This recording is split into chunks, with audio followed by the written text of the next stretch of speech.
Hey, Greg. Sup, Dan? So we went to New Hampshire recently Why did we go to New Hampshire? because the Fun Spot is there, one of the largest arcades in the world, located at Lake Winnipesaukee. Which, fun fact, is where What About Bob takes place. Not at the Fun Spot, but Lake Winnipesaukee. We went to the Fun Spot a few years back. As sort of a pilgrimage. Yeah, A nerd pilgrimage. which was a really good time, actually. But what spurned us to go was spurned. Not sure that's the right word. Spurred. Spurred, I think. What spurred us to go? What led us on our trip to New Hampshire? What inspired us to go? There you go. Was the movie The King of Kong, which A Fistful of Quarters.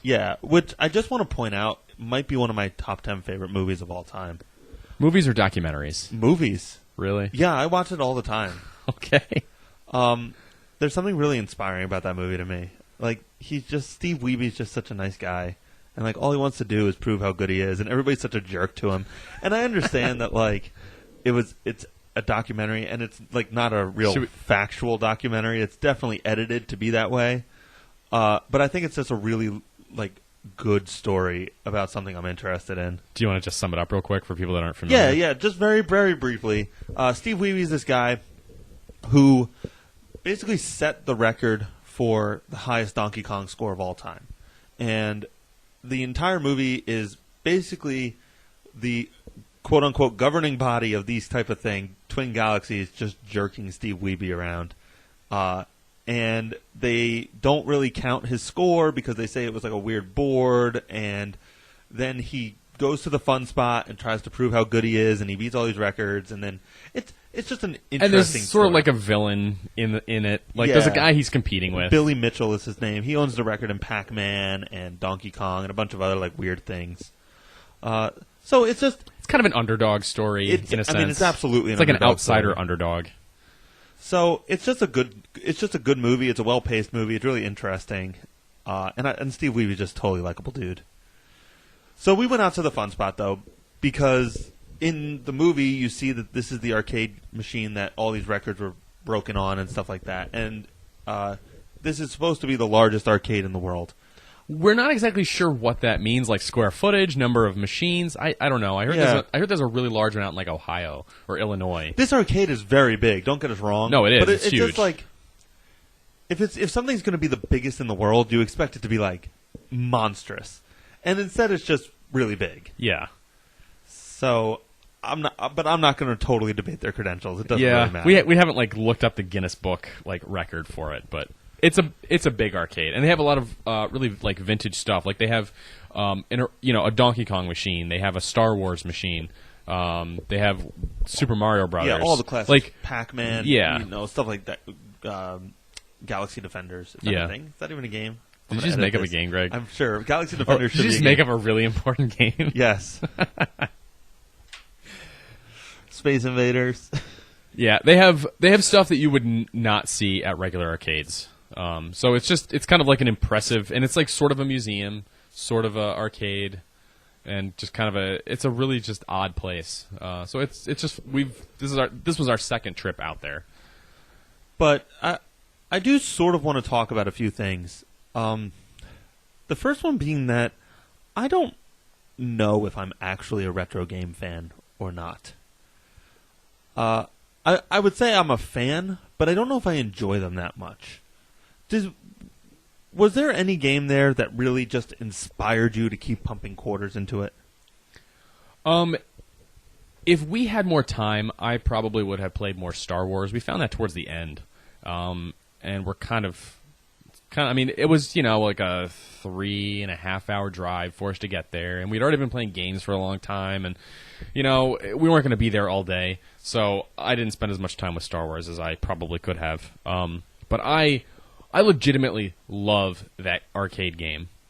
Like, to me, and I know it's not that advanced, but it is. And it's fun to play. And they totally nailed it. That's the one that has like the vector graphics and stuff. Yep. Yeah, and you actually like get into it, and you get like you're flying out in space, and then you're doing the trench run, and it's just a lot of fun. That game is a ton of fun. It feels much more advanced than its release date would indicate. It just strikes me as a more complex game than it really is.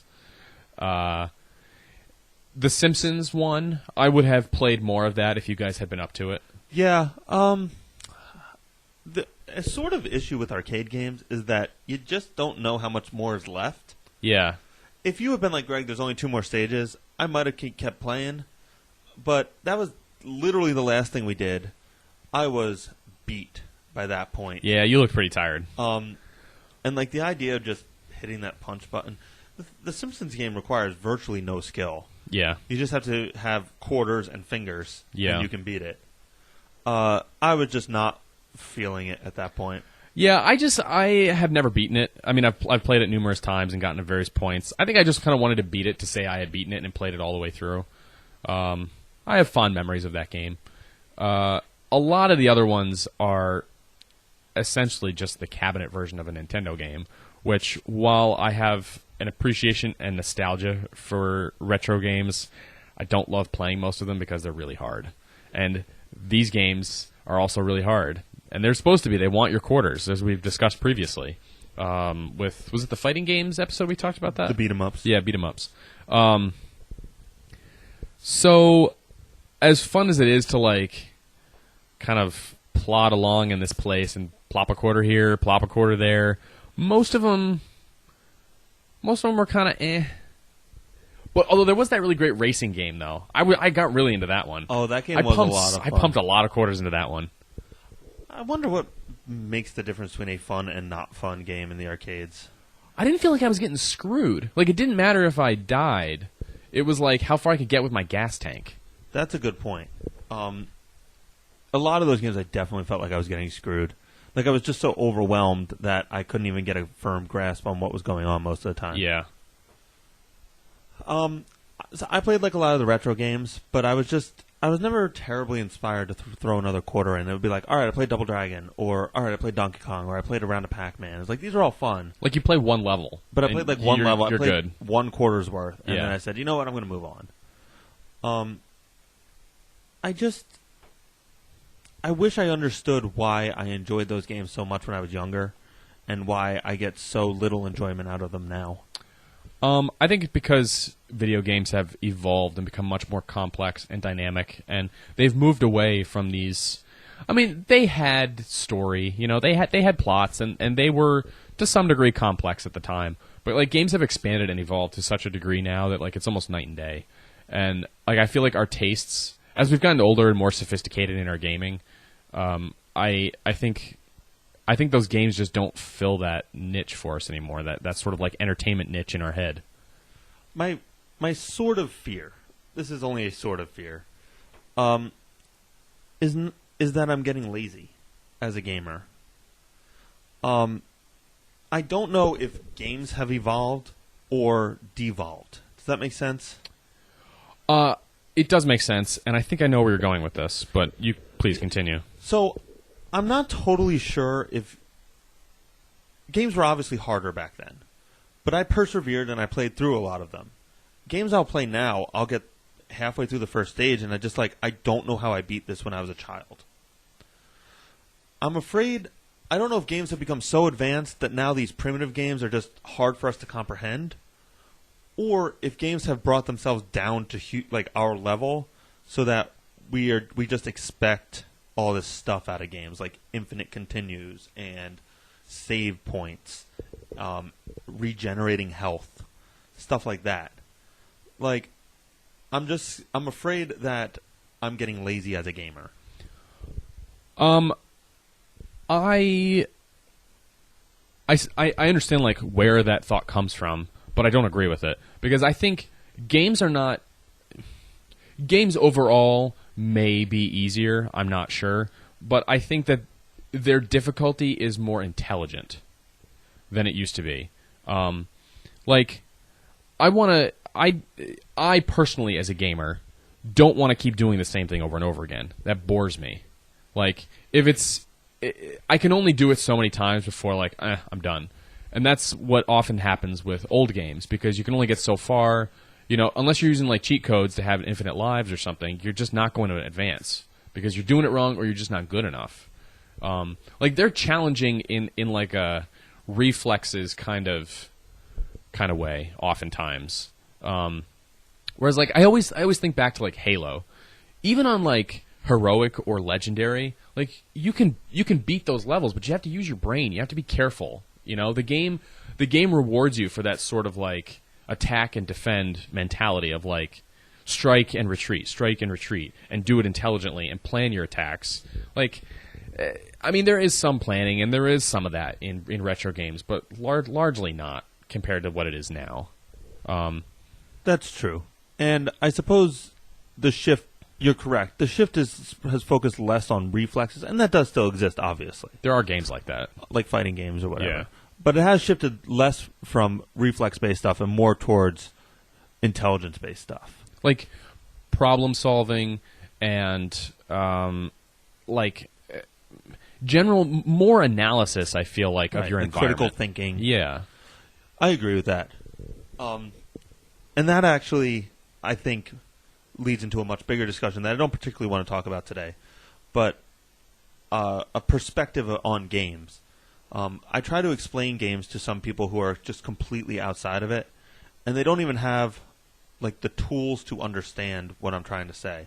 Like I describe a puzzle game to people, and they're like, I don't understand what that is.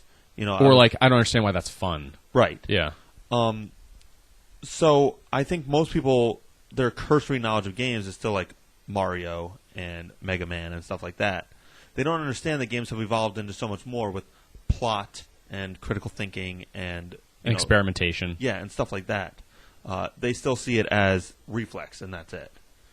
So you're right. I guess I think games have evolved and picked up on the things that gamers want. I don't think having a reasonable number of save points is a bad thing, because maybe I am in the minority, but I feel like most people don't want to just grind away trying to do the same thing over and over and over again. Like, reward me when like I get past something. Like, let me not have to do it over again. Like, if I got past a challenge, okay, like we've moved the peg one spot farther.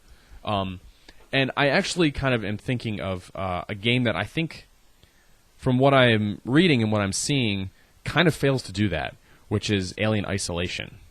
Because I've read some reviews. I haven't played it, but I've read some reviews and watched some videos, and it has manual save points in the game. And from what I read, it is in-game, so you can get killed with the alien like right behind you.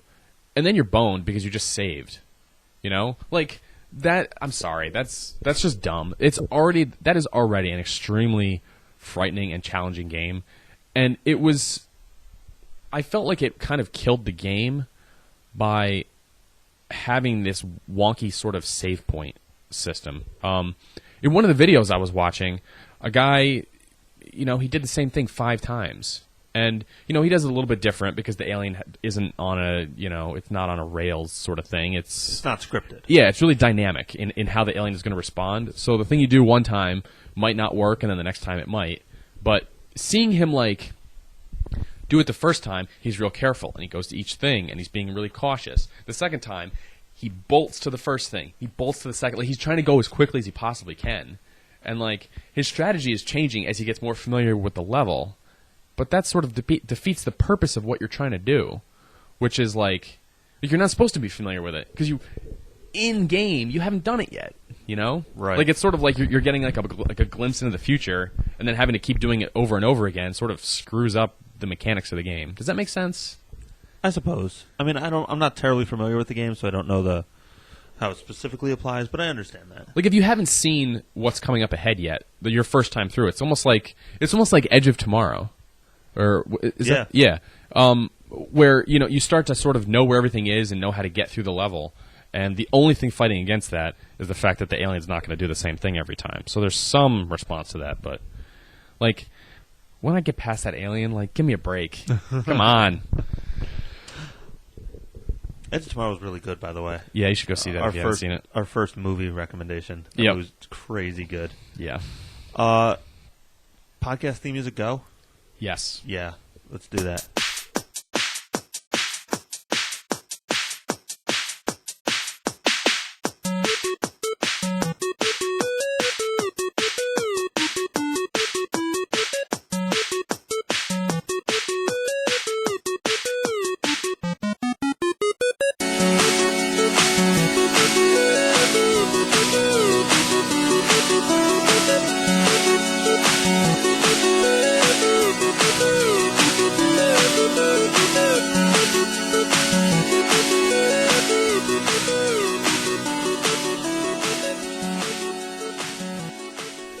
Hello, everybody. Welcome to Player 2. Press start. I am killagreg. You can find me at killagreg17. I am Dan. You can find me at the Polygon1.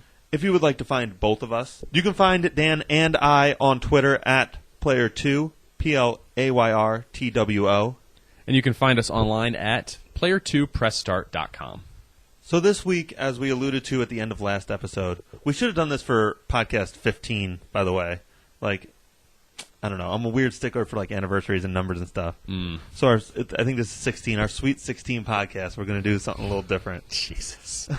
We don't have a specific game we're talking about today. That was planned. It wasn't us being lazy. Because if that was the case, you'd be listening to a Halo retrospective right now. That's exactly right. But we thought it would be a good exercise to sort of explain where we're coming from. I always appreciate knowing why people enjoy things and why they react to things in a specific way. And if you're going to be listening to this podcast, listening to us describe whether a game is good or not, you should know whether you should be agreeing with us or not. You should know where we come from and what's important to us. Exactly. You know, we rip on Call of Duty all the time, but that's because, you know, a small multiplayer game isn't that important to us. If small multiplayer games are important to you, well, then maybe you shouldn't value our opinion. Listen to us anyway. Of course. But it's important to understand why we think that way. So this week we're sort of breaking it down to let you know what we look for in a game, what's important to us, and how we define value in a game, and kind of why we're choosing what we choose to play. And some of the games that we play are games that we have already been playing for years, like Halo and Borderlands and Portal, things like that. And some of them are games that we specifically picked up for this podcast, like Dead Space 3 and 50 Cent Blood on the Sand. And I think what we bring to the table as far as our preferences, I find especially relevant for the games, not the ones we've already been playing, but for the ones that we sort of choose specifically for the podcast. Because then I think we're giving it a little bit more of an honest review. Yeah. Because if it sucks, we'll let you know. And we're coming at it from a more critical eye. Yeah. You know, we're playing those games very specifically to review them for the podcast. Or criticize them for the podcast. Maybe now, we were talking about this earlier. This entire thing came from me asking Dan the question, do you consider price when you consider whether a game is good or not? And what made me think about that question was a video that Kyle Bossman does. He does a video series called The Final Bossman on GameTrailers.com. It's excellent. If you aren't watching it, you need to be watching it. It is one of the best takes on modern video games that I've seen in a long time. So what he was talking about in that video very specifically was that he does not write reviews for game trailers. But he lost a bet, so now he had to write a review. And he was talking about how weird reviews are in general. And he made the point that when reviewing a game, you should not count price in the review. I don't know if we totally agree with that. And I think what we came up with was it's all about perspective. If you are reviewing a game for a website to determine whether somebody should buy it or not, I think price needs to be accounted for. However, if you are reviewing a game from a critical standpoint, and this is going to sound a little highbrow, but from like that academic critique perspective, I don't think price should play a big part in that. It and sort of a similar sort of analogy that we were discussing is movies. Like most movie reviewers, don't typically. They're usually reviewing the movie, and some may, I think, at the end make a comment like, "Hey, you should go check this one out in the theater," or this is a snoozer. You should wait for it on Netflix." And I feel like that happens, but the bulk of the review is about the content of the movie. But Likewise, I want to know sometimes, like, should I go see this in the theater? Should I spend the $12 to go see it once in the theater because I'm impatient and don't want to wait and I want that movie theater experience? Which is akin to buying a game brand new at $60 as opposed to getting it when it's discounted to like $30 or less. So the price matters, but it's like, where is it fair to factor that in? Because a game is a game is a game, but does the value change based on the price, I guess, is sort of the question that's floating out there. Right. So just to throw an example out there, let's talk about the first Portal, which we're going to talk about a lot today. I know last episode was all about Portal. This will be a slightly different perspective. First Portal, between 2 and 4 hours. If you were talking about value, I would say that first Portal is worth $15. That's about what I'm willing to pay for a 4-hour game. Now, if you're talking about the artistic merit of Portal or the game design of Portal, the game theory of Portal, then the fact that it's $15, $20, $30, $50 has no bearing in that conversation. You're strictly talking about where Portal comes from a story element, from its mechanics, stuff like that. And I think that's an important distinction to make. Where do you think we fall in our discussions? Would you say we are more game critics or game reviewers? Like, at the end of a podcast that we have, are we making a recommendation that somebody should go out and buy this game, or are we just taking it from its artistic merit? At the end of the day, I feel like we're making recommendations. Like, we talk about who this game is appropriate for. If it's an exceptional game, we tell people you need to go play this. Like Borderlands, we made a big stink. You have to play this. I mean, if the game appeals to you in any way, you need to play Borderlands. If Portal appeals to you in any way, you have to play it. I think we tackle both issues. I think we deal more with kind of game theory maybe type stuff, but at the end of the day, we boil it down to the practical aspects of it. Like, should you play this? Is it worth it? Yeah. And this is probably something that all reviewers struggle with. If you go out, we'll just take like an iPhone for example. You get an iPhone, a brand new iPhone, as a review unit that's provided to you for free. I don't actually know if Apple does that or not, but let's just hypothetically say they do. It's provided to your company for free. They give it to you to review. You use it for a week. You didn't pay for it. You didn't pay. Isn't the new iPhone 6 Plus, whatever it is, like $900 or something nuts like that? If you don't get it with the contract, I think it's like $750.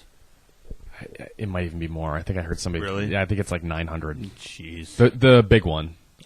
You might be right. Yeah. Like, that is a significant sum of money for one piece of electronics. That's like a middle-of-the-line laptop. Yeah. But the point being is that if you didn't pay a single thing for it, that comes into play when you're reviewing it because you didn't have to shell out a boatload of money. Likewise, if you, to be a more critical and independent reviewer, paid the money for the item, you're also going to be bringing that to the table. It's impossible not to consider the price of what you're reviewing. Yeah, I agree with that. Because whether it's free or whether you pay full price or whether you pay half price, there's a cost to somebody. And there are movies that I have acquired. I don't pay for them, and if I don't love it, I'm much less upset about it than if I, bought a $30 Blu-ray or whatever they cost. Likewise, if I'm also on Netflix, if I'm watching something and I'm not immediately interested in it, I'm way more inclined to walk away from something I'm watching on Netflix and never return to it if it doesn't seem interesting. Because it's like, I'm barely paying for it, There is this very strange element with cost and media where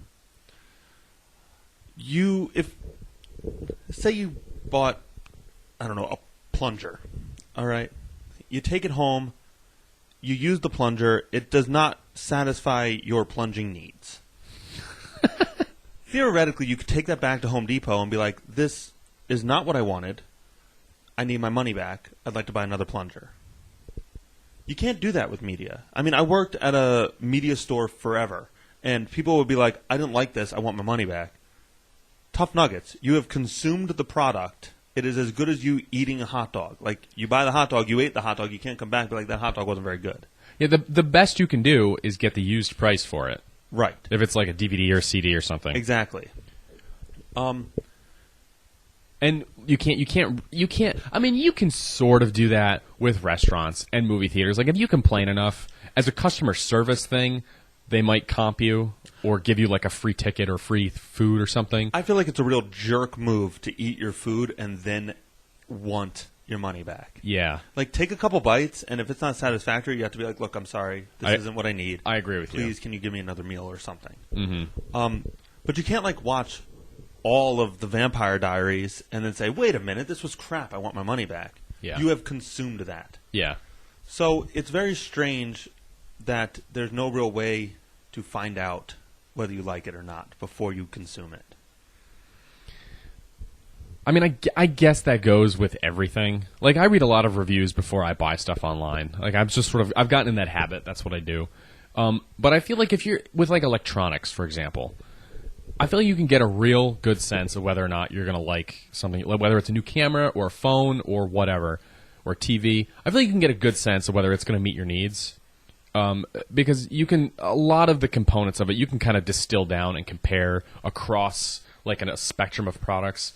Whereas with media, it's so much more specific to that person and kind of arbitrary and subjective that it's hard. And you know that's why Kyle Bossman was saying like you shouldn't even use review numbers. Yeah, isn't that what he was saying in that video? He was saying basically that scores are silly. You know, like 1 out of 10. Yeah. Whereas most of it's like, well, we give this 4 stars. 4 stars doesn't have like a real tangible feel to it. Whereas a score does.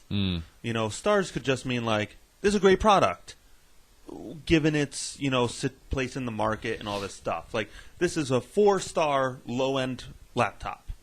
You can give a crappy laptop 4 stars if it's good against its competitors. You know what I mean? Mm-hmm.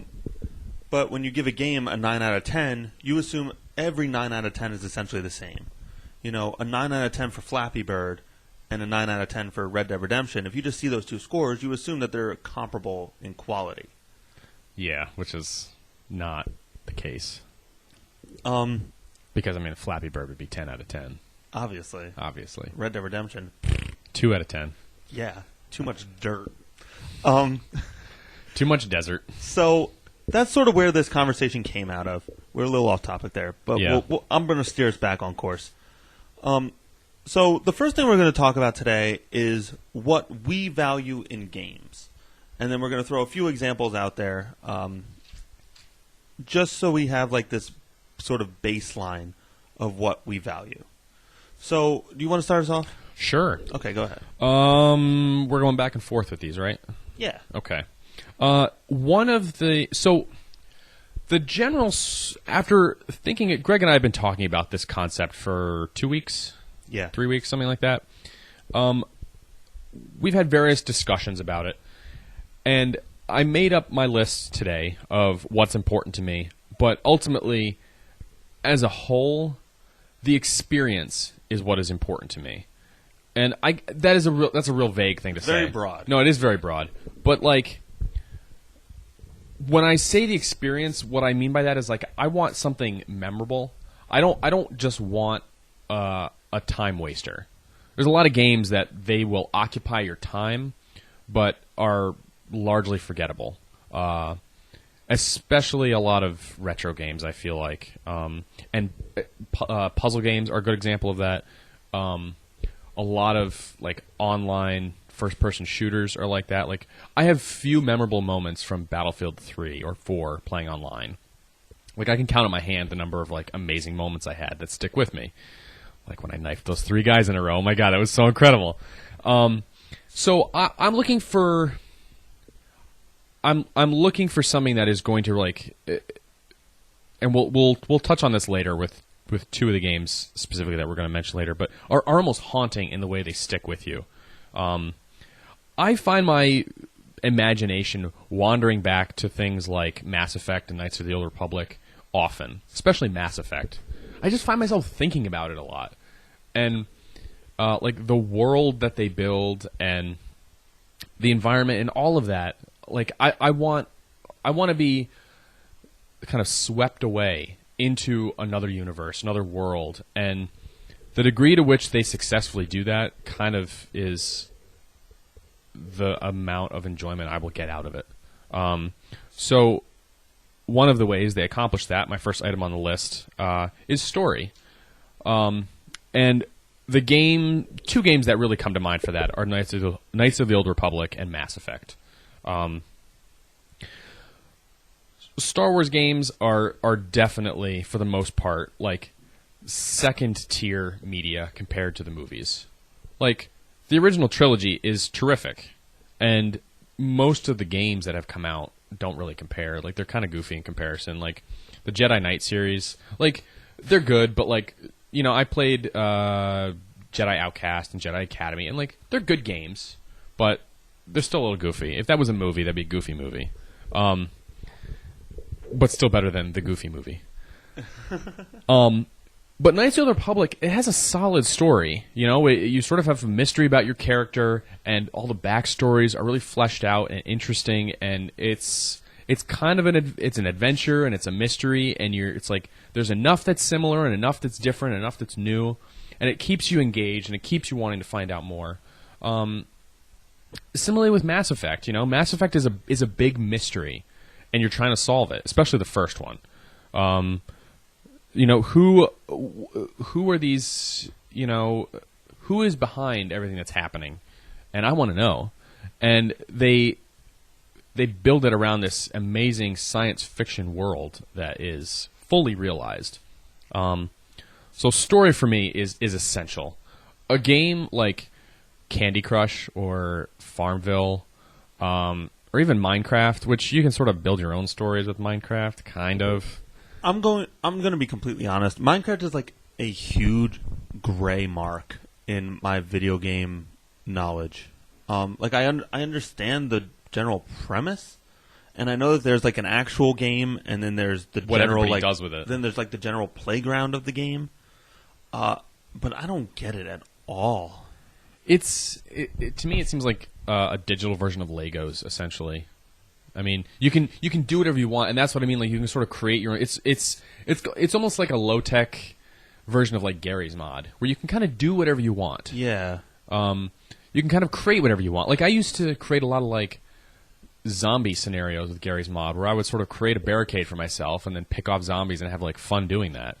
But that's what I did. Other people might have done things that are completely different. Games that don't have an engaging, complex story. Like I don't love to read novels. I do occasionally, but like I enjoy movies and television and video games. And the ones that I enjoy most are the ones that have really complex, well thought out, engaging stories. That's really important to me. So that's my first point. Yeah, the story is important to me as well, but I prefer games that have a sort of sub-story, where it's there, but it's not... You have to look for it. Yeah, you have to look for it. And that doesn't totally apply. Mass Effect's awesome. I love the story of Mass Effect. I like, in theory, the story of the Halos, stuff like that. And I enjoy games with good stories. But to me, story is very rarely a huge deal to me. If it's good, wonderful, but a crap story doesn't necessarily ruin a game for me. Do you have an example? Like, does something come to mind? Maybe Skyrim. The story of Skyrim is pretty basic. Is it blah? Yeah, it's like there's a dragon, and the dragon's a bad dude, and you just sort of have to go like find one MacGuffin to the next, and just like well, I got to find these people, and then I got to find these people, and then there's warring factions, and like it's all there and mildly interesting. But like when I'm playing Skyrim, I just want to see what's on the other side of that mountain. Like it's not like I hope there's more plot on the other side of that mountain. Yeah, it's like I hope there's a cave on the other side of that mountain because you want to know what's in the cave. It's like you're almost in a sense, and this is what I get with like Grand Theft Auto. Is like you're almost making your own story at that point. Like I love exploring in Grand Theft Auto. The game itself, like the actual missions, some of them are fine. I sort of started to get back into 5, but like I just love exploring, like finding all the weird stuff. Like, did you know there's a nudist colony in GTA 5? No. Yeah, there's a very specific spot on the map, and if you go there's apparently a nudist colony where there's naked people. Okay, like that's funny and that's weird, funny. and you know, I guess there's probably a mission related to those people. I would hope, otherwise, why are they in there? But because it's funny. It's like you're kind of like making your own path. So, I guess my point is that while story is fun, there's this common thread in games that are just sort of like cursory stories that I really enjoy. So, story used to be much more important to me, and over time it has become less and less important to me. Okay. Did you have anything final to say about stories? No. We can move on to your first point. So, I think over time, the most important thing to me in video games has become focus. And what do you mean by that exactly? What I mean, define it. I want a game that doesn't waste my time. I want a game that has a tight game. I want a tight game. I want my game to be like a cone. You start, at the open end of a cone, and the entire time you're working your way to the point. And the point is the end of the game. And I would assume it doesn't necessarily matter how long the game is, as long as it's like shored up and solid throughout. Exactly. And, there's always an exception to the rule, but in general, I always think that a shorter, tighter game is more important and better than a sprawling, open game. And go ahead. Like Red Dead Redemption. Like Red Dead Redemption. It gets if it's not like tight, if that game is not on point at every moment, for me it becomes a chore. And like I start thinking, I have to do that now. Like it was really fun when I started that game, and then it got like it just started to like, I don't want to do this anymore. Right. That's why I was real worried about playing Skyrim, because I was worried that might happen. It happens with I keep getting Grand Theft Auto games, and it keeps happening. I love exploring, and then I have no interest in the story, and it's like I don't want to do this. Skyrim really is my exception to the rule. Okay. You'll find that everything I talk about, Skyrim doesn't really apply, because I love Skyrim, and I'm going to talk about that later. But that virtually doesn't apply to anything I'm about to talk about. Okay.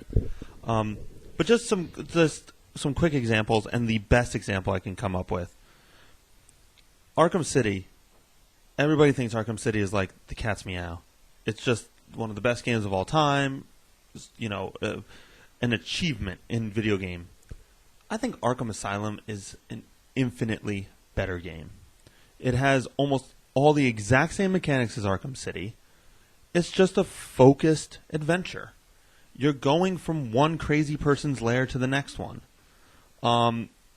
BioShock is similar. BioShock has an open world gameplay style, but realistically you're being funneled the entire time to that point.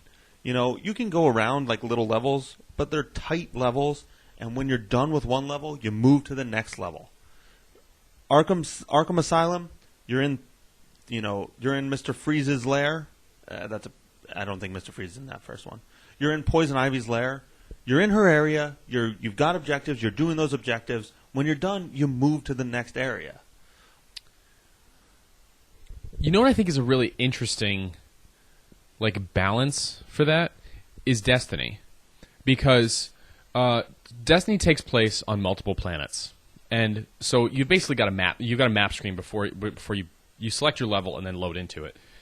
But when you take Earth for example, you have 5 levels you can choose from, and they're each located in different areas of the main map. And when you get to that level, it's a very like straightforward, path through it and fighting guys. Like there's no backpedaling. There's no like real open, large, expansive areas. It's pretty straightforward how you're supposed to progress through it. And you have objectives, get from point A to point B. But they also, you can, if you want, you can ignore the level and go do whatever you want and explore the map. Or you can also, there's a just explore the map option, which you load in a particular point at the start of it, but can go anywhere and have no real objective. And so, like, that's perfect because you're not, when you're actually trying to advance the story, you're in it and you're moving from point A to point B. But if you want to just screw around, you can do that too. But the mechanic is different than how it is in Grand Theft Auto. Like Grand Theft Auto was just expansive and like overwhelming. It's too much. When you get loaded into a Destiny level, it doesn't feel that way. It doesn't have that same like, kind of mentality.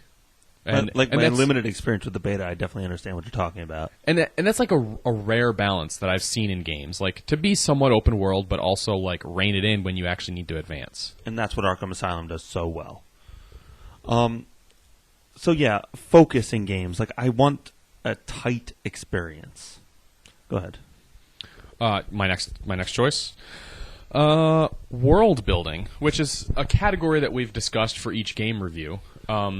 Just for the sake of time, I will also say, like, my next point was tone, which I think sort of applies to what you're going to talk about. Okay.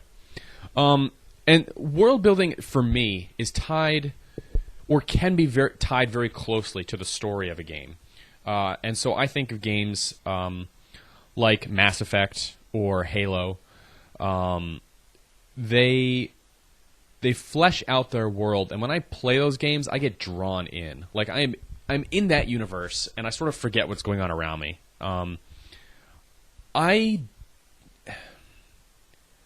There are games I play where it feels like a video game, and I don't get completely absorbed into it. I get absorbed into Mass Effect, even Knights of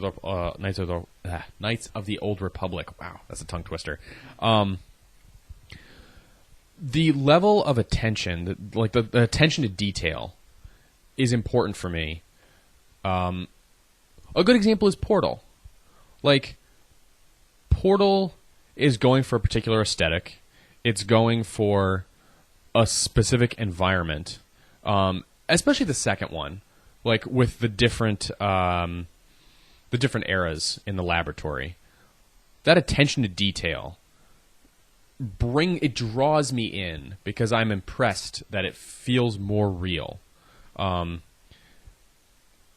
feel like Borderlands is kind of like as a counter to that, I feel like Borderlands kind of lacks in that.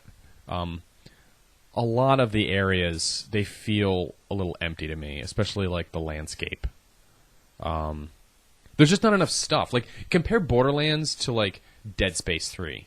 Dead Space 3 was like, that was a realized world. That was really dense. It was. They did a good job filling the environment and making it feel real. Borderlands is a little different, and they're going for the cell shading. It's kind of a stylized game, so maybe that's not the best example, but despite all of our criticisms of Dead Space 3, they still did an incredible job building that world.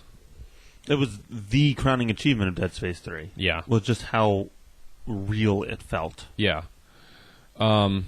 Except the brother moons at the end. That was dumb. So world building is definitely important to me. And just to go off of there, like leading into my tone comment, world building I think is the most crucial part of the tone of a game. And when I talk about tone, I mean the feeling that the game invokes in me. For example, if your game is about, happy experiences, there's a certain world you can create. If it's, like Fez. If it's pretty upbeat. It's relatively upbeat. But you take a game, the best example I have is Braid. Mm. The sub-story of Braid is actually a sad one. Yeah. And it's all about your memory and mistakes you've made and stuff like that. And when you're playing Braid, it's got this like watercolor feel to it, and this sort of like, it's relatively pleasant music. But when you actually play Braid with the perspective of the end game, you realize that it's actually sort of sad. And you don't know why, but you feel that sadness throughout the entire game. It's sort of this whimsical forgetfulness. And by the time you reach the end, you realize that that's the feeling you were supposed to be feeling. And you assumed it was a happy game, so you sort of put happy connotations onto it. But it really wasn't. And that's sort of the genius of Braid. So the tone of Braid is perfect. They wanted you to feel this somber forgetfulness, and it was like there were undertones of it the entire time. You haven't really played this one yet, but a perfect example, I think, of that is Dear Esther. For people that aren't familiar with it, in a real super nutshell, Dear Esther takes place on an island off the coast of Scotland, which is now abandoned, but there's clearly been like evidence that people lived there in the not too distant past, like 100 years ago. And the game is a really non-traditional game. It has a sort of wandering story through narration as you kind of explore this island. But the atmosphere, like, it's perfect. You know, it's a Scottish island. Okay, it feels kind of damp. It feels kind of cold. Like, I feel cold playing that game. Like, do you know how well you have to do that? Like, how well the game has to be designed for me to, like, feel the environment. Like when I think about that environment, like, I feel like I'm there. And, I mean, it's a good-looking game. It's not that great. I mean, it's good. But that also plays into the kind of the somewhat sad story that's being narrated to you, which is kind of melancholy. And the environment mirrors that. And it definitely invokes, like, a feeling, a reaction, a kind of emotional feeling about it.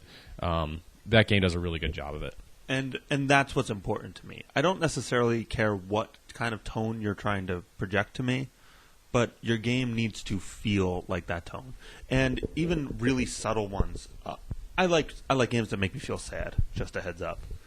I feel like Mass Effect does a really good job of that.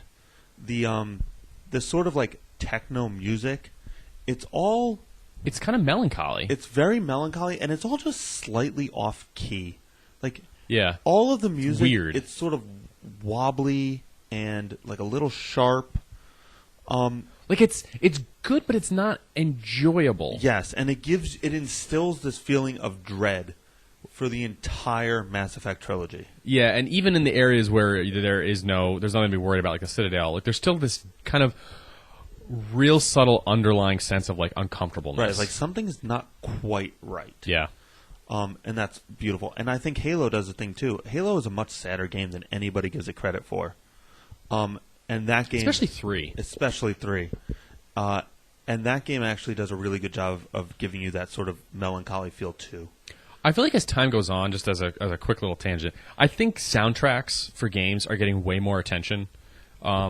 I feel like in the past couple of years, we've gotten some Halo's been around a while now, but I feel like we've gotten some like really good soundtracks. I agree. Destiny, Halo, all the Halo music is good, and it's the same person that's done it. But Fez has an amazing soundtrack. Mass Effect has an amazing soundtrack. Yeah, a lot of these indie games have really great soundtracks. Like, if you go to like overclockremix.com or something, you can find some really good chiptunes, and a lot of that equates to games and stuff. But I think it's interesting that you say that you like sad games, which ties into tone, so I think it's still relevant to discuss it. Because I think I like movies or television shows or stories or games even that invoke an emotional reaction. And I think it's the same reason that people like roller coasters. And roller coasters have never like scared me. They just don't. Like there's that little sense of like, whoa, but like I've never been scared riding a roller coaster, but it's like if it did, it's controlled fear. And it's like a quote unquote safe environment where you're having this emotion on your own terms. And there's something sort of enjoyable in being able to invoke a feeling of, sadness or Like I think of like the ending to like a sad movie or something like that. It's like you can experience that emotion like in a safe environment without having to actually experience that like negative impact. And that makes sense. And I like happy games too. Yeah. But in general, I want two things to be happening when I'm playing a video game. Either give me an emotional reaction or make me feel rad. Yeah. I don't care which one it is, but I want one of those two things. Oh, like what is that game? Where you're on the island with the giant lizards, and it was that spin-off one with the lasers, and it was like a super like 80s sci-fi movie sort of thing. I have no idea. Oh my god, what was that? It was like a digital download thing. It came out like 2 years ago. Oh, so I looked it up. I searched Google for giant lizards, robots, Xbox, and came up with Far Cry 3 Blood Dragon. So I feel dumb I couldn't remember that. That's a game that makes you feel super rad. I've actually downloaded that and haven't played it yet. I got to get around to it. I know it's only the kind of mediocre, but still. It's not an exceptional game, but they nail the atmosphere. Like the world building, I guess is what it would be. Like there's an aesthetic that they are going for, and it is so perfect. I don't think I've ever been as amused by a game as I've been amused by Blood Dragon. Yeah. Like Portal is a funny game. It has funny moments. I don't think I've been as amused by a game as Far Cry 3 Blood Dragon. Like as a concept, it is perfect. I got to get around to it. You should. What's your next point? Okay, my next point is length. The length of a game is very important to me. And I think that falls under my umbrella of focus. Yes, I would agree. Those are very similar concepts. My sweet spot for games is like 8 to 15 hours. I agree with that. Eight's a little short, but I can deal. Like I'm thinking of like Halo. Some of those are kind of a little on the shorter side. I still feel like Halo 3 is a short game. We should actually look that up. Did we look it up? Halo 3 is so long, dude. Yeah. Did we look this up once? I feel like we did. We looked up how long Halo 4 took. Okay. We did not look up Halo 3. Regardless, for a traditional console game, your normal experience, length is important to me. When I think of games like Grand Theft Auto, Red Dead Redemption, LA Noire, Skyrim, I think of a game that's a serious investment of my time. And the aesthetic of those games sometimes is what has drawn me in. I haven't played Skyrim. I managed to stay away from that one, which will probably remain the case. I don't think I'm ever going to pick that one up. The exploration of that game really interests me, but man, the time you got to spend. Alternatively to that, like there's this whole other like indie scene which I'm interested in when it comes to games, and I guess I don't really care how long those are, as long as like I guess leads into another point I have because it matters as far as length is concerned, and it's creativity and originality, and the examples I think of for that are Fez, Shadow of the Colossus, and a pixel art game I've been playing recently. That I backed on Kickstarter, called Korra, also called Spirit at one point, and I didn't care one bit how long Korra was going to be. It's a very much like walk across this screen, something may or may not happen, and like there's a eventual story to the whole thing, but it's just real subtle and meandering and wandering. And for a game like that, or like Fez, really, I mean, if Fez was like an 80-hour game, I don't know if I'd be that interested in it. But it's not. Most of these concept games, they're relatively brief, and within that window of like, I'm perfectly happy to play this. But I get real worried when I didn't get the new Borderlands. I just didn't have it in me. It's too long. Those games are just too long.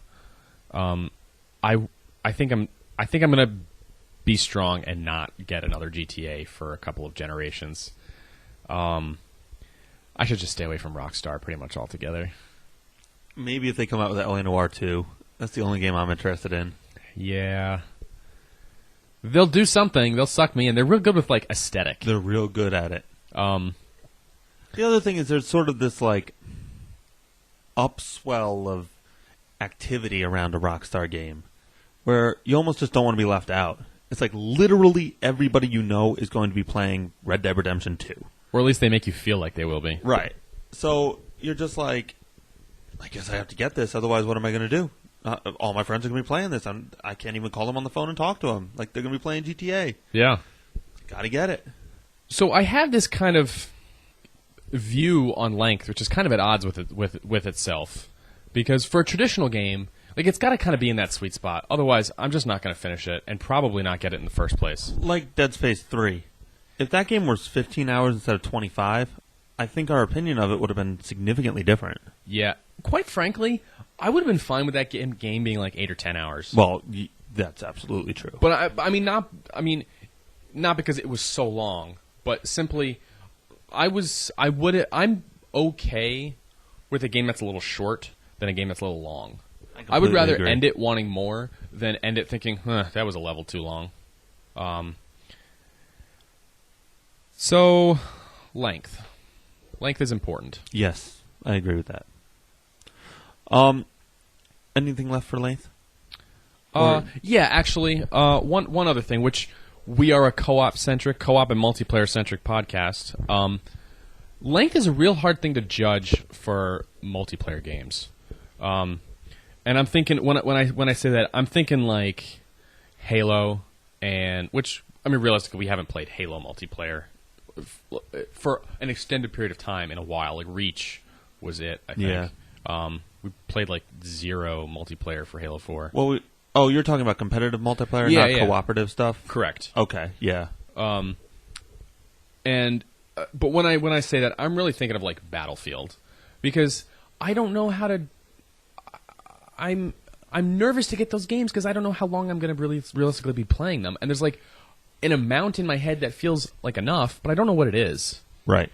Like I feel like we didn't play enough Battlefield 4 to get like my money's worth out of it. I agree. I feel like we played more than enough of Battlefield 3. But I don't know what that amount is. Like, is it amount per day, amount per week? Like, number of months that I play it on and off? Like, I don't know how to quantify that, but it's something that I consider, like, when we think about, like, the next Battlefield game, I think, do I want to invest the time in this? Like, is this game going to be good enough for me to want to keep playing it and therefore feel like I got my money's worth? I'll tell you, this is by no means definitive, but it's just a general gauge for whether I think I've played a multiplayer option enough. All modern multiplayer games have some sort of ranking, and there always seems to be a certain point where you're sort of out of the introductory ranks and into the expert ranks. Halo has it. I forget what the actual thing is. But Battlefield has it as well. It's when you reached Eagle. You know, there's a bunch of different ranks. And then you reach Eagle, and then from then on, you're just Eagle 1, Eagle 2, Eagle 3, Eagle 4, so on and so forth. We did not reach Eagle in Battlefield 4. Yeah. We did in 3. I did in Bad Company 2. So in Halo Reach, I forget again. I'm sorry, I forget whatever it is. But there's a certain level you reach where it's a similar thing. I got there in Reach. I wasn't even close to it in 4. It's sort of that marker where I deem whether I have gotten enough out of a game or not. It's just a general guide. It's not like by any means the definitive thing to it. But if I had reached that Eagle in Borderlands 4, or in Battlefield 4, I think I would have been like, all right, you know what, I played Battlefield 4 enough. Yeah, I guess that rank seems really arbitrary. Like, it's just totally arbitrarily chosen. Like, I feel if we played Battlefield 4 every day for 5 hours every night for like 2 months and then never played it again, I would look back and think, did I get enough out of that game? I would say yes. Like, I feel like I should be playing like a Battlefield game on and off for like 6 months. But maybe that's just skewed because of how much we played of Battlefield 3. Who knows? And Reach. We played a lot of Reach. So, that covers 2 of mine, which is length. Well, I might come back to it. Creativity and originality. So what's your next one? The last thing that I find important is mechanics of a game. And what I mean by that is, how does the game feel while you're playing it? So, Dead Space 3, I felt like we were tanks a lot of the time. And so often, something would pop out and start rushing at you, and I never felt like I could get out of the way in time. And I believe that was a choice they made to add some sort of like fear element to the game. It's like it's a jump scare. Fast things are running at me. I'm not capable of moving out of the way fast enough. And a lot of times it's in close quarters. The issue is, though, I didn't feel like that was the player's inability to move out of the way. I thought it was the game insisting that I was too slow to move out of the way. Take, on contrast, 50 Cent.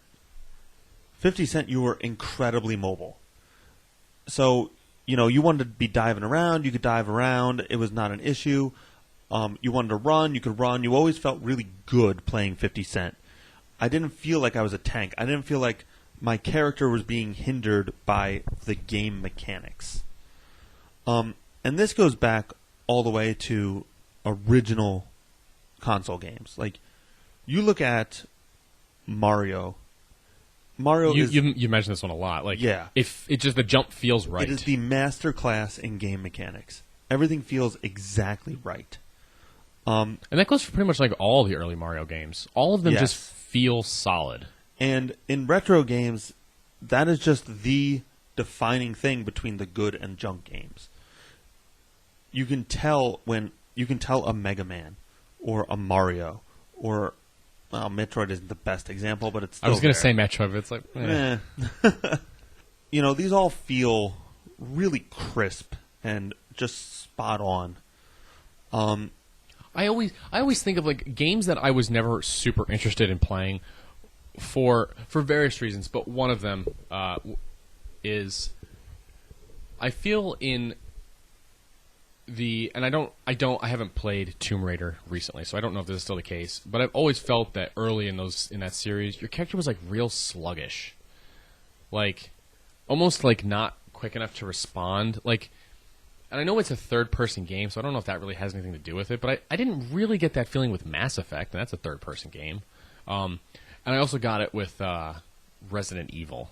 Yeah, like I feel like a whole other thing. Yeah, but like I don't like feeling sluggish in my environment. That makes me real uncomfortable in the game and aggravated. Yeah. And that plays into your point. Agreed. What were you calling this category? Mechanics? Mechanics. Yeah. And I also, a bigger issue is that a game needs to be simple, in my opinion. Like, some of my favorite games in the world are the Metal Gear games, and I'll reference them a little bit at the end of this. But there come times where you're holding down like 6 buttons at the same time just to do really basic stuff like crawl and shoot. That is really difficult. That's really poor game design. There must be a simpler way to achieve the same thing than the way they did it. And Metal Gear tries to adapt, but they always seem to adapt in a really dumb way. But a game needs to be understandable right from the get-go. And I think you need minimal input in your game as much as possible. It shouldn't be more complicated than it needs to be. And, I mean, even like I was playing Red Dead Redemption the other day, I was like pressing one button to ride my horse, and another button to get my gun out, and another button to trigger my Deadeye, and another button to shoot. There was just so much going on. I have the same problem with GTA sometimes too. Like, yeah, the controls, and it changes whether you're in an airplane or a car or a motorcycle or walking down the street. It's like, ugh. And then when you press the wrong button, and it's like, oh, you accidentally just shot a missile down the street. Now the cops are after you, and there's like like in Red Dead Redemption, that doesn't matter quite as much. But like, you can totally F yourself in GTA, and then that's just super obnoxious. I think almost going back to focus, your game just needs to be tight. I need a tight game. Just cut out all the fluff. And I know there's like that bulk of like sequel, when you're making sequels that it has to get more and more. You have to put more stuff in. I would rather a game be exactly the same with just like different plot points. One, I completely agree with that. Two, I think a really great example of a game with really solid controls is Halo. I've never struggled with any of the Halo games. Like, there's a lot going on, but I've never had a problem with it. Yeah, the only times I've ever had issues with Halo is when they switch buttons around. Yeah. It's like, oh, this button doesn't throw grenades anymore. This button deploys your thing. I don't want to deploy my thing. I want to throw a grenade. Yeah. No, I would agree with you, but that's simply like they changed it, which is unnecessary or dumb. But like, you're doing.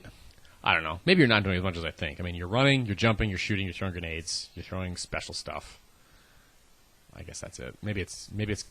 Halo is very simple, but it doesn't feel simple.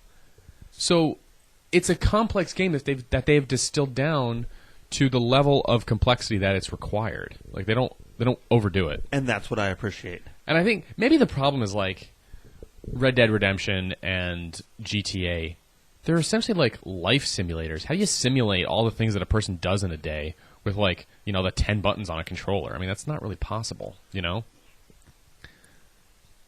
So yeah, mechanics are super important to me. Okay. My next selection here on what is important to me is complexity.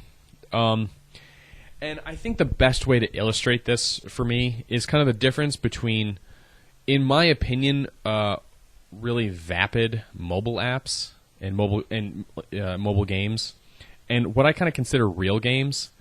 And those mobile things, like I would lump in like Candy Crush and Flappy Bird and Farmville, like games with no real content or story or, I mean, they're time wasters. And there was a game, but there are exceptions to this. I didn't play it, but it looked really intriguing. And there was a Hitman game that came out recently, and it was like a turn-based sort of thing. Like it was a Hitman game, but it was like they designed it perfectly for a mobile platform, like to be a touch-based sort of on-your-phone game. And that looked really interesting. There was Monument Valley, which, did you play that? Yeah, I have that. That is not an overly complex game, but they make up for it in spades in like every other category, especially the aesthetic, the design. Like, it's just a beautiful game, and they make you want to find out where it's going. Most mobile games are not like that. Even a game that it could be very involved, like a tower defense game. Ultimately, there's really no story there. I mean, come on. They're all the same, pretty much. Right. Can you think of an example? I mean, one of the best ones I can think of is like Plants vs. Zombies, and that doesn't even really have a story. I don't think I've ever played a tower defense game. Those games really annoy me. I had a real brief tower defense phase, and then got out of that real quick. But so when I think of like real games, I'm thinking of like Mass Effect and Halo and Borderlands, like a game for a console or PC that like requires multiple hours of gameplay, has complex decision making, and so that matters to me. So it's not just I don't like time waster games. I mean, I'm not a big fan of them in general. I've sort of come and gone in that phase, and I don't really need them anymore. I mean, even Angry Birds, which I would say is probably the pinnacle of that sort of style of game. Still, I can only get so far. Like, I've never beaten an Angry Birds game. Like, I've thought, oh, that would be nice to get all this and complete it. Nope. I mean, I even had a Star Wars one. I didn't get that far. So, it's not just, simple games versus complex games. I mean, I think of racing games, which, I mean, they're complicated. There's a lot to them. But they strike me as pretty shallow. Rarely do they work in a story of any sort, or, it's just, you just race. And I guess I liked it more when I was younger. But as I feel like my taste in games has gotten more sophisticated. and racing games just don't meet what I'm looking for anymore. Yeah, I think Burnout 3 was the last racing game I enjoyed. And that's because you feel rad. I do feel really rad in that game. That game's great. But I only have so much place in my life for rad games compared to all the other ones that we've talked about. I want a game that is engaging and is going to elicit an emotional reaction. I don't look at games as... I guess ultimately I'm looking at games as a storytelling element, an interactive story. And that's what I want from it. And I've played time-wasting games. You can do it. But that's when I think about gaming and I think about like what's positive about it and the benefits of it, I think of all the games that we've talked about. I don't think of like, Project Gotham Racing or Forza Motorsports, Like I got when I got my Xbox, I got I think it came with ODST and I think one of the Forza games, I think. Yeah, probably Forza 2. Yeah, I think they were on the disc together. They both came packaged together. I played that game for like an hour, and then I was done with it. I had no need to ever go back. I have no desire to play racing games anymore. And especially like Mario Kart is still fun, but it's a goofy, stylized, ridiculous game. But most of them now are like they're so real, it's boring. Like I'd rather just go actually drive my car. I completely agree with almost every point you made. However, I am going to make a recommendation for a stupid, time-wasting phone game. I'm not totally against them. The best game in the world is a game called Jumping Finn. It's an Adventure Time game. Okay. It requires almost no skill. It's almost all luck-based, but it is just a ton of fun. And you think you're just going to be done, and you're like, well, I'll just play one more. Get Jumping Finn. Do yourself a favor. It's awesome. Okay. I mean, there are certainly exceptions to this. Like, I was a big fan of the Aqua Teen Hunger Force strip poker game on the Cartoon Network website back in the day. There was a game called Hamtaro's Day Out, which was on was that on Cartoon Network? Or was that on something else? Hamtaro, I guess, is like a Japanese show with a hamster or whatever. And he just, like, bounces around on the screen and does, like, hamster things. It's just, like, cute and fun and dumb. I loved that one, too. But like it's like the difference between looking at like a picture book for kids and reading a novel for me. Like I want to have that novel, when I'm gaming. I want to have that complex narrative. So there you go. There you go. That's my point on complexity. And you're out of points, correct? Yeah. Okay. Just very quickly. Do you have any thoughts on that? There's a real sweet spot when it comes to complexity, though. That's true. I mean, it's you got to nail it. Earlier, we were talking about SimCity, the original one. Simulators, yeah, that's a completely difficult. Different beast. Yeah, they have virtually no interest to me. Like item management is not something that appeals to me, virtually ever. No, that's a chore. That's a task. Yeah, I don't want to do tasks in a game. I want to do something. I have enough tasks in my life. There should be some sort of metric of like menu to gameplay ratio. Yeah. And if it's more than like 5% menu, I'm not interested. Alex Krasny of AgreeOrDie.com, we have collaborated with him a little bit in the past. He has a podcast, and was it his last episode or the one before? I don't remember. It might have been 2 or 3 ago. It was a while ago. So he has this kind of video game, I guess, universal ranking or rating system, which is he's boiled, and it sort of started from fighting games, but he boiled it down to 3 components, and one of them has to do with and I'm going to totally botch explaining this, so you should go listen to his podcast to get his better explanation. But one of them is like management of stuff in the game. Another one is the difficulty in achieving what you are trying to do. What was the third component? I don't remember what the third one was, but in his rating system, like management. Oh, I thought you were going to say something. Nope. Oh, you gotta look funny look on your face. Management of stuff, which, I mean, it gets into that sort of SimCity thing. I mean, there's not a lot to manage in Halo. There's a lot to manage in SimCity. So, like, that kind of... the more I'm thinking about his rating system, the more I like it, although I still think you need to take story into account. But that gets into, like you were talking about simulators. I mean, there's some really funny ones, like Bear Simulator, which is on Kickstarter, the Goat Simulator. But, like, there are some insane simulators out there. There's, like 18-wheeler truck simulators, like, where the whole goal of the game is, like, you deliver your load from point A to point B, and, like, follow the rules of the road, and, like, don't get in car accidents. No, thank you. It's like doing an additional job you're not getting paid for. There's a lumberjack simulator where you have to find the correct tree, then cut it down. Like, what? Sure. So that's like... I appreciate that games are stepping outside the boundaries of games and moving into different realms. It just doesn't interest me. I'm not totally saying that those games don't have merit for whatever they're trying to... They sell. Obviously, somebody wants it. They appeal to certain people. It just has no appeal to me. But at the same time, I'm glad they exist because I want to keep pushing the boundaries of what games are. Yeah.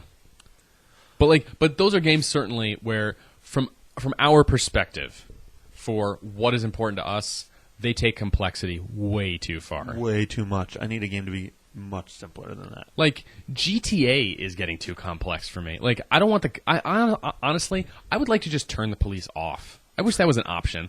I wish I could just go in, like, I just want to wander the map. I don't want to keep dealing with the cops every 2 seconds. Yeah. Like, and I don't want to have to put the cheat code in, like, every time. Like, that's too complex. My last point is creativity and originality, which we've touched on a little bit. But when I'm looking for a game, like, I want, if it doesn't necessarily have to invoke an emotional reaction. If it does, that's great. But something that definitely thinks outside the box and, like you said, pushes the boundaries of gaming beyond, Super Mario and Donkey Kong and, like, what people think of as, like, the cliches of video gaming. Games like Fez, Shadow of the Colossus. 2 games I think of sometimes that are really unique are Gone Home and Dear Esther. Dear Esther we already talked about. Gone Home is, it starts off where you're exploring a house, trying to find out what happened to your family. It's a really just non-conventional game, and whatever expectations you have, you don't know if it's going to meet them or not while you're playing it. And I appreciate how unusual it is, and to, like, put a game out like that, like a lot of stuff that DigiPen does is unique. They just make weird, interesting concept games. Like, I love concepts and some indie games. Like, there's a couple I've backed on Kickstarter that they just strike me as really interesting and different. And I give developers credit, especially indie developers, for doing something different. I am so glad that there is a, like, thriving and strong indie community where you can try new things, where you can make a game about exploring a home or walking around an island or just walking. Or like Korra. Yeah. Where you're just a little pixely guy walking across the screen. Maybe you're going to some old temple. Who knows? Like, AAA developers are so concerned about that bottom line. And, like, obviously indie developers want to make their money back too. But I feel like they care more. I do too. They're not in it to make the dollar. They're in it because they have a vision and they're trying to express it. I feel like a lot of, like, AAA title game makers would feel, like, really insulted by that comment if they were listening to our podcast. I'm pretty sure whoever made Call of Duty X doesn't give a damn whether their game has artistic merit or not. I guess I'm always thinking about all of the people involved, and I think of, like, there's a concept artist that works at that company who's drawing up all sorts of stuff, and, like, they probably care about the artwork they're making, otherwise they wouldn't have gone into that career in the first place. And especially for, like, sci-fi games, maybe a little bit less so for military ones, but especially sci-fi games. Like, there's a lot of conceptual artwork that gets created. And, like, the music that goes into it. Like, I mean, Halo is a top-level game, but I'm sure that what's his name cares a great deal about the music he's making for it. Marty O'Donnell. There are. I mean, people. I'm sure they all care, but like ultimately, there's somebody. I'm not saying they want to make a junk product. Yeah. Like I'm sure they still take pride in their work. However, there is a definite line between the new Dracula movie and Gone Girl. Yeah. You know what I mean? No, it's true. Like, especially the people when making the Dracula movie understand that they're making a cheesy Dracula movie. I guess too. Like, there's probably like a threshold there with how much your budget is, and so therefore how much more do you how much do you have to get back for this to have even made sense to do in the first place? If it's not that much, if it was backed on Kickstarter and you made all the money you needed to at least break even, well, all right, you're set. So do whatever you want at that point, you know. So we have 2 lists each of games to go through that sort of illustrate our points here. One of them is the first list is essentially games that get it right, games that meet all or nearly all of the criteria that we've mentioned here today. So that's list 1. List 2 is what games would we want to bring with us if we were stranded on a desert island? Because just because a game is great and meets what we want doesn't mean it's necessarily what we would want to play all the time.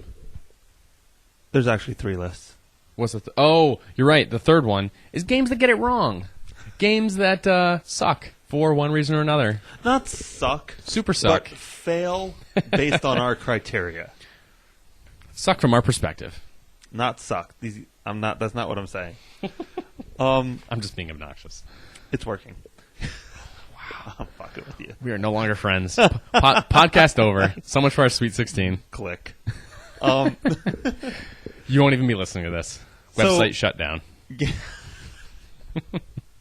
404. So the first game, and I'm not going to go into this because we had an hour and a half talk about it last week. First game that gets it right is Portal. And subsequently Portal 2. The first Portal is a focused experience.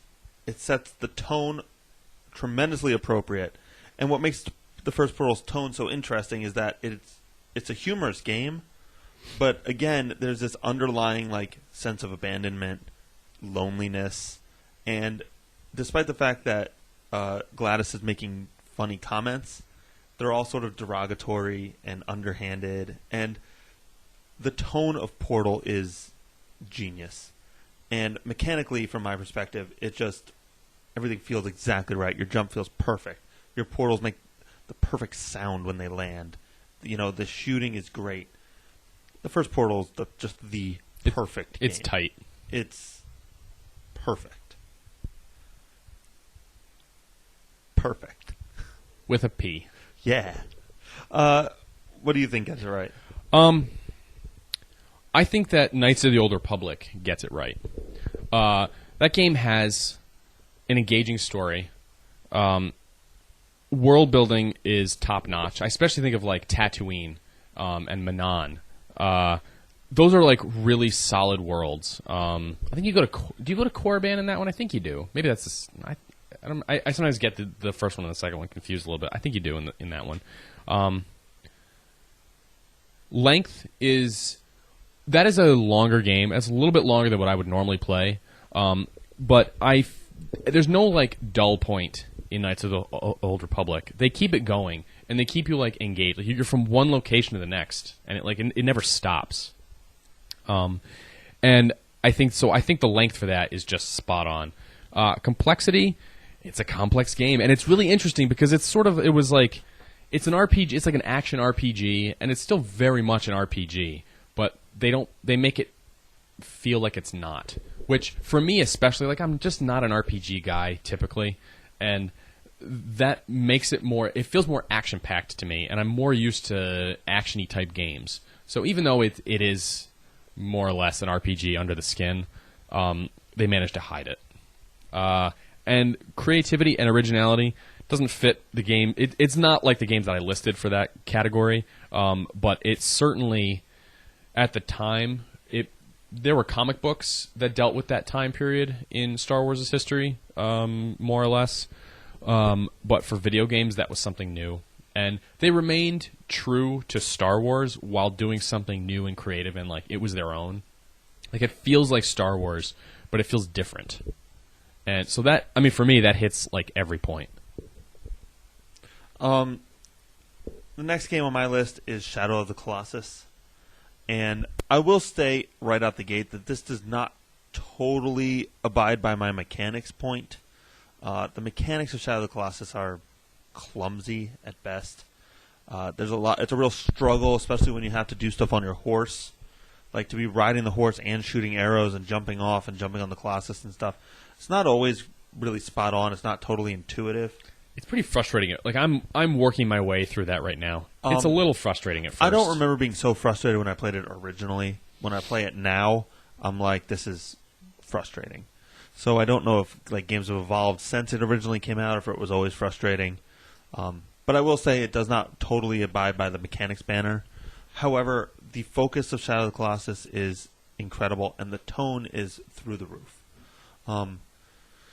The abandoned, forgotten lands that you're in, with like the little hints of a former society, the pacing of the game of like the quiet rides through nature to get to various colossi, and how it's very lonely. It's very lonely, and the game is very focused. It's like here's the next colossus you're fighting, go get it. But at the same time, it enables you to explore the world while still remaining focused. It's like you can ride anywhere you want, but you know where you're going. It's right over there. Get over there. So I think Shadow of the Colossus is just an incredible experience all around. My next one, which we talked about ad nauseum last episode, is Portal 2. I think it's pretty self-explanatory here with all these categories that I mentioned.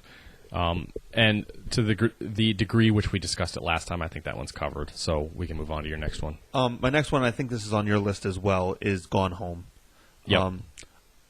We will give a firm spoiler alert here. If you don't want to hear about the ending of Gone Home... Cut ahead like 10 minutes, just to be safe. Yeah, 10 minutes. 5 minutes. 5 minutes. Cut 5 minutes ahead right here. Gone Home is an incredible game. Very experimental, I would say. Yeah. So non-conventional. What makes Gone Home so unique is that there's virtually no introductory explanation, but you're going into a large abandoned house in the middle of the night during a thunderstorm. That's a horror story. Yeah. The entire time you were playing Gone Home, I assumed it was a horror game. I assumed that it wasn't necessarily a horror game in that, like, I didn't think there was like a killer or a monster in the house, but I got a little nervous when I went in the basement. I got really nervous at the end when I went up into the attic, and I thought there was going to be like that supernatural event in the attic, and like shit was going to get real. I didn't think that there was going to be like a supernatural event in the attic. I thought they were going to be dead. I thought the family was dead in the attic. Oh. Like, I thought your sister killed her parents and she's hanging in from the rafters. But realistically, what this game is it's an interactive it's an interactive story, and you're uncovering the clues of where your family currently is at the moment. And you know, obviously your character in universe knows a lot of stuff about your family. You as a player don't know anything. So you're uncovering like journals and notebooks and like hints here and there as to like, you know, your dysfunctional parents' relationship and, you know, your sister who's gay. Is that what it is? That's what happened. But the basic gist is that your parents went on vacation, forgot to tell you. Yeah. And your sister ran away with her gay lover. Yeah. And I almost wish I enjoyed the fact that I was on edge the whole time, but after the fact, I kind of wish I knew it was just a more straightforward story, because I brought a lot of stuff to the table that the game didn't imply. I just assumed. Yeah, like, and I think that's the genius of Gone Home. Yeah. Perhaps we need to play it again now with a different perspective. But I completely agree with you. Like, I did everything very like trepidatiously because I was just thought something was going to jump out the entire time. Especially in the basement. Yes, especially in Like, the basement. there's a giant old boiler that just looks like a monster, you know? And it's like, it looks like something from a movie, like, where a kid would be afraid of it. Like you know, Home it would, Alone. yeah, it would make like a big growly noise. That is just a really unique, special game. I agree. And just to, since we're already discussing it, I would branch off of that, and also mention Dear Esther. I need to play that. You do. And it's not exactly the same every time you play it, because certain things that like when you get to certain points and you don't really know where they are, the narrator just starts talking. But depending on where you go, you might hear slightly different things. Like, you're never gonna. I don't think you're gonna get the exact same story every time. You get most of it, and it's the general framework is the same, but your specific little chunks of information are slightly different. And Gone Home spoilers. Yes. Do you want to say your next one? I do. Ocarina of Time. Interesting. So I was a huge Legend of Zelda: A Link to the Past fan, and I still have a really warm place in my heart for that game. I don't know if I necessarily want to replay it, but I have a love for that game in its style and everything else. And I grew up, like, I was 9 when I think we got that game. You know, I was a kid, and I grew up on Zelda. So I was really excited for the first 3D Zelda, and which was a little bit more serious, a little bit. It was bigger. It still felt like a Zelda game, but it met everything I wanted it to. It had way more world building than any previous Zelda had. I mean, you know, there's only so much world building you can have in like an NES or Super Nintendo game, you know. Metroid is pretty much the only one that does it right. Yeah. No, a lot of people claim Castlevania does as well, and I wouldn't disagree. I don't like the Castlevania games, the original ones, but their world building is pretty incredible. I would agree with that. The story is tight. It's fine. It's pretty straightforward, and it's good.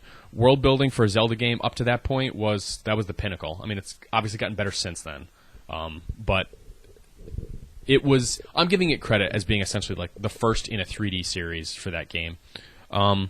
Length. Game's a little long, I would say. Like, for me at that time in my life when I was playing it. There's a lot of temples. A lot of temples. And some of them are real tedious. Yeah, that water temple, right? Wasn't Yeah. that one a bitch? Yeah, everybody talks about the water temple. Yeah. I don't remember it being quite so terrible, but every time I see a video of it, I'm like, wow, that looks really awful. That's like the equivalent of the ice one from A Link to the Past, which was a real bitch. Complexity, way more complex than previous Zelda games, but like not in a way that's not accessible. Like, everything makes sense. Everything you're doing makes sense. Mapping items to the C buttons really does a good job of limiting complexity.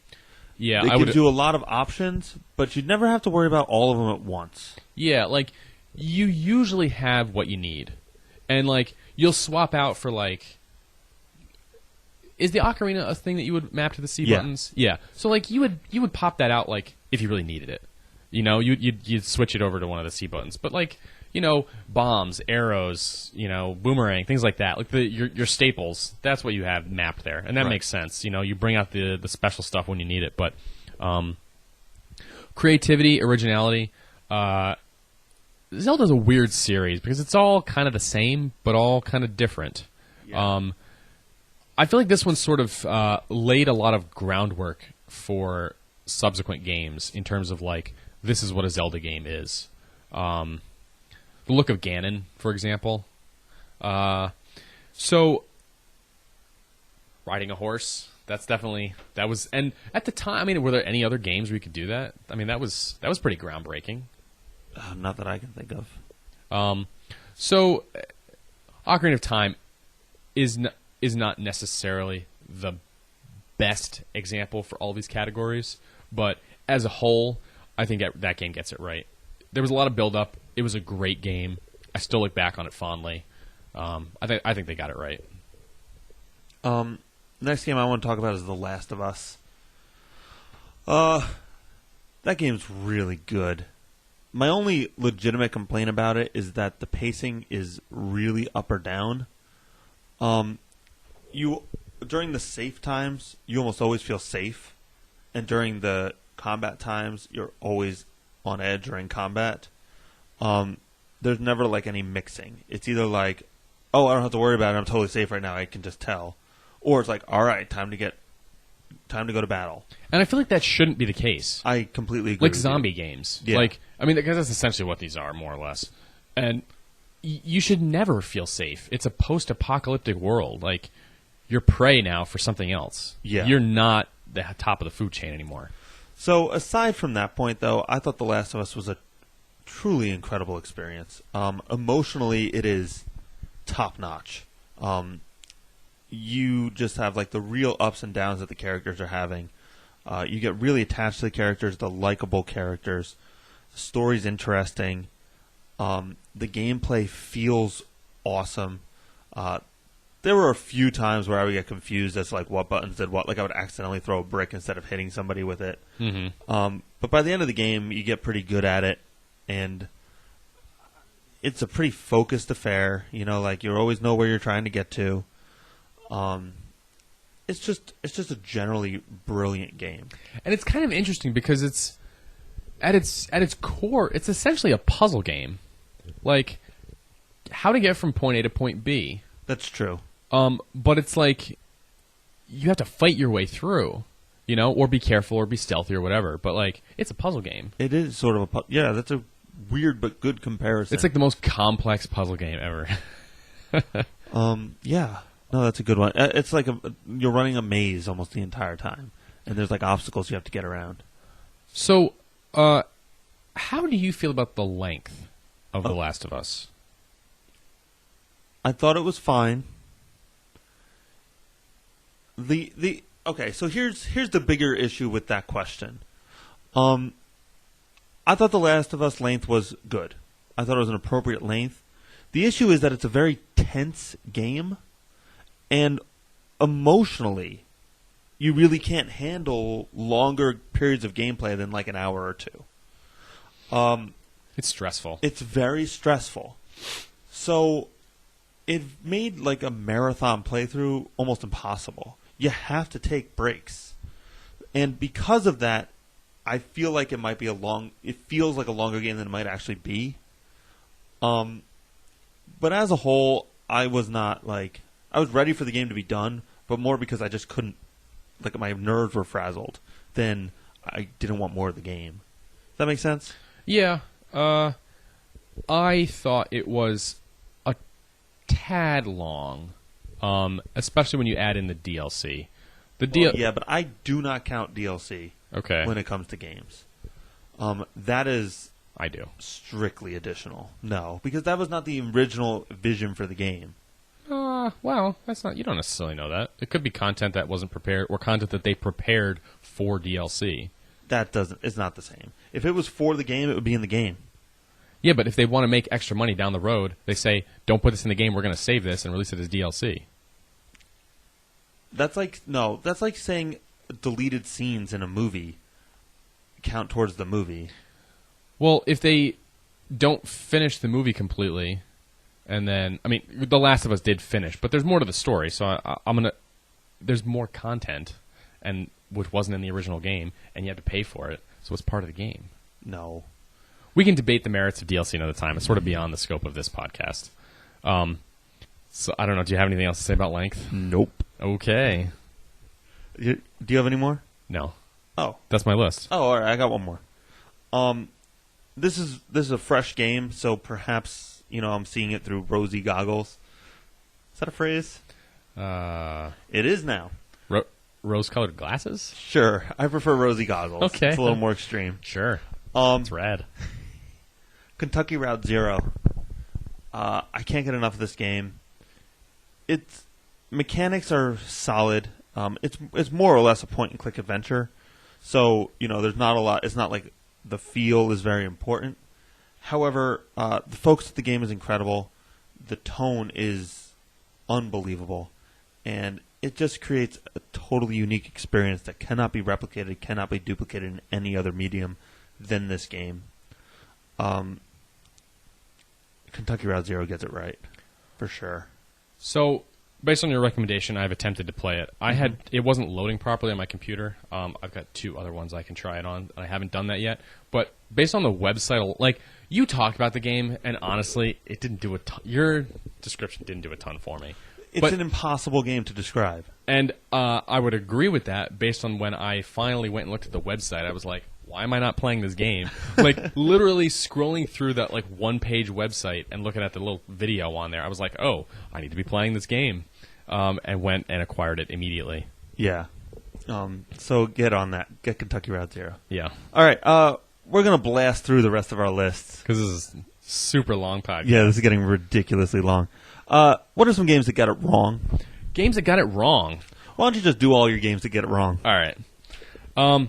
Halo 4, Dead Space 3, Civilization Revolution, and Spore. Why? Okay. Halo 4 gets it wrong because there's so much hype for that. It's a Halo game. Those are going to be hyped up to such a degree all the time. You have to get it right. You have to get everything right because there's so much riding on it. And that was just a real blah game. That was a real lackluster game. So yeah, Halo 4, thumbs down. Dead Space 3. Parts of that game are good. Parts of it really suck. And it is way, way too long. That completely fails in the length category. Story, they had me at the beginning, but by the end of that game, thumbs down on story. World building was top notch, but that's not enough to carry it. And it's not really an especially creative game, I would say. Yeah. My issue with Civilization Revolution is that I've played other Civ games on the PC, and I appreciated the level of complexity or options that were available to the player for like setting up maps and kind of allowing them to play the game they want to play. And we talked about that pretty in depth when we reviewed that episode or reviewed that game. And I still am frustrated by the limited options. And it's not like they limited it because it was on a... The things they limited didn't need to be limited because it's on a console. Like, doing like something like a real-time strategy game on a console is difficult because you have you have limited buttons and things like that. And this one's turn-based, but I just happen to be thinking of some that I've played in the past, real-time strategy games. I can see where you need to limit things for a console for in-game gameplay reasons, but the stuff they did in Civ Rev just didn't make any sense. Yeah, the limiting was not because it was on a console. The limiting was like gameplay stuff. Yeah, like game modes. Yeah, like let me turn off war if I want options. to. Yeah, give me the option. They took out options, not simplified complexity. Yeah. If they simplified complexity because it's on a console, I don't fault them for that because I chose to get it for a console instead of playing like the real version on a PC. Like that's my own problem. So thumbs down for that one largely. I'd rather play pretty much any other Civ game than that one. My last one's Spore. I was so excited for Spore. I was like when Spore was like first announced, they had this like they had videos and stuff, and it looked like the most amazing, incredible game I would ever play. I thought I'll be playing this game for the rest of my life. I was so excited, and then it came out, and it was like the most dull game, and essentially every level of the game is exactly the same as the one before it, just with new elements added. Like, and maybe the takeaway is that whether you're a single-celled organism or you're an alien on like a galactic scale, the universe and the systems that you work within are all the same. I don't know. Maybe that's their big takeaway. But that game was not fun, really, in any respect. And I was so extremely disappointed. And it really doesn't... Creativity and originality, I guess, is all they get. But the final product, story, no. World building, not really, because ultimately, especially when you get to the point of like when you're traveling through space, essentially everything is the same at that point. Like there's not nearly enough variety. Although you can actually build worlds, so I guess that's cool. Sure. Length, I don't really know how that applies. Complexity, I mean, it's a complex game. It's just boring to play. So those are my fail games. So my games that get it wrong, and this is going to sound like I'm like naysaying all the most popular games of all time. We saw that list of 100 games, man. From what website was that? IGN. No, that was Games Radar. Yeah. A lot of them were junk. That or was just plain wrong. It was like 75% of that list. Those might be decent games. Yeah. But That 100 is- best of all time? Come on. No. They're like key games not on that list. So my first game is Uncharted 3, and a lot of people really love that game. The issue with Uncharted 3 is that you're being dazzled by spectacle, not gameplay. Uncharted 3 is an offensive game to gamers. They Why? literally paint everything you're supposed to do yellow. So all you're doing is holding down a button and pressing X. It's kind of like Halo. Every now and then you have to... Yeah, no, I mean like the entire gameplay. It's not go here and press X. It's press X while climbing this mountain. Press X while climbing on these rails. Your path is laid out in front of you. And then the gunplay is broken. Third-person perspective gunplay is defined. Your reticle, when you pop out from cover, your reticle will appear in the center of the screen. Not in Uncharted. That's stupid. Why would we do that? Your reticle's like 2/3 into the screen. So you pop out expecting your reticle to be on your enemy, and it's like way over to the left. So then you have to go find him again, and by that time you're getting shot, and it's time to pop back down again. Uncharted 3 is an offense to gamers. So That being said, Uncharted 3 is a wonderful experience. The story is awesome. The game looks incredible. Like, it's a game worth playing, but it's won, like, Games of the Year. is it worth playing, or is it worth watching a YouTube video where everybody cuts the cutscenes together to make a movie out of it? Maybe that. No, it's not even the cutscenes. Like, it's important to see the gameplay, because there is an incredible world being built. You do feel like Indiana Jones. However, the gameplay itself is virtually non-existent. It is just an excuse to get you those beautiful visuals. And what offends me is that it wins Game of the Year when it's hardly a game. My next one is the Call of Duties, and I'll lump Battlefield and just that general like shooter genre in general. Single player exclusive, that's what I'm talking about here. Those games are so boring. You're literally just popping up. You're just waiting. You're waiting for them to pop their heads up and sit back down. It's a shooting gallery. I mean, I guess that's what war is. War's boring. I don't want to do real war then. I will say, the single player story for Battlefield 4 was acceptable. Fine. Okay. Considering It's where boring. they came from the previous one, it was light years ahead. They were trying to make it like more like a military action movie, and they kind of achieved that. But you're want right. Spectacle in my games. While it can be nice sometimes, some games get it right. I thought Gears of War 2 got that right. Like, you felt like you were in a Michael Bay film, but you also felt in control most of the time. You could be proactive in Gears of War. In the Call of Duty games and the Battlefield games, you can only be reactive. You wait. You wait until something happens, and then you do something. You wait for that to pop up. You wait for this guy to tell you to go. You wait for this. You wait for that.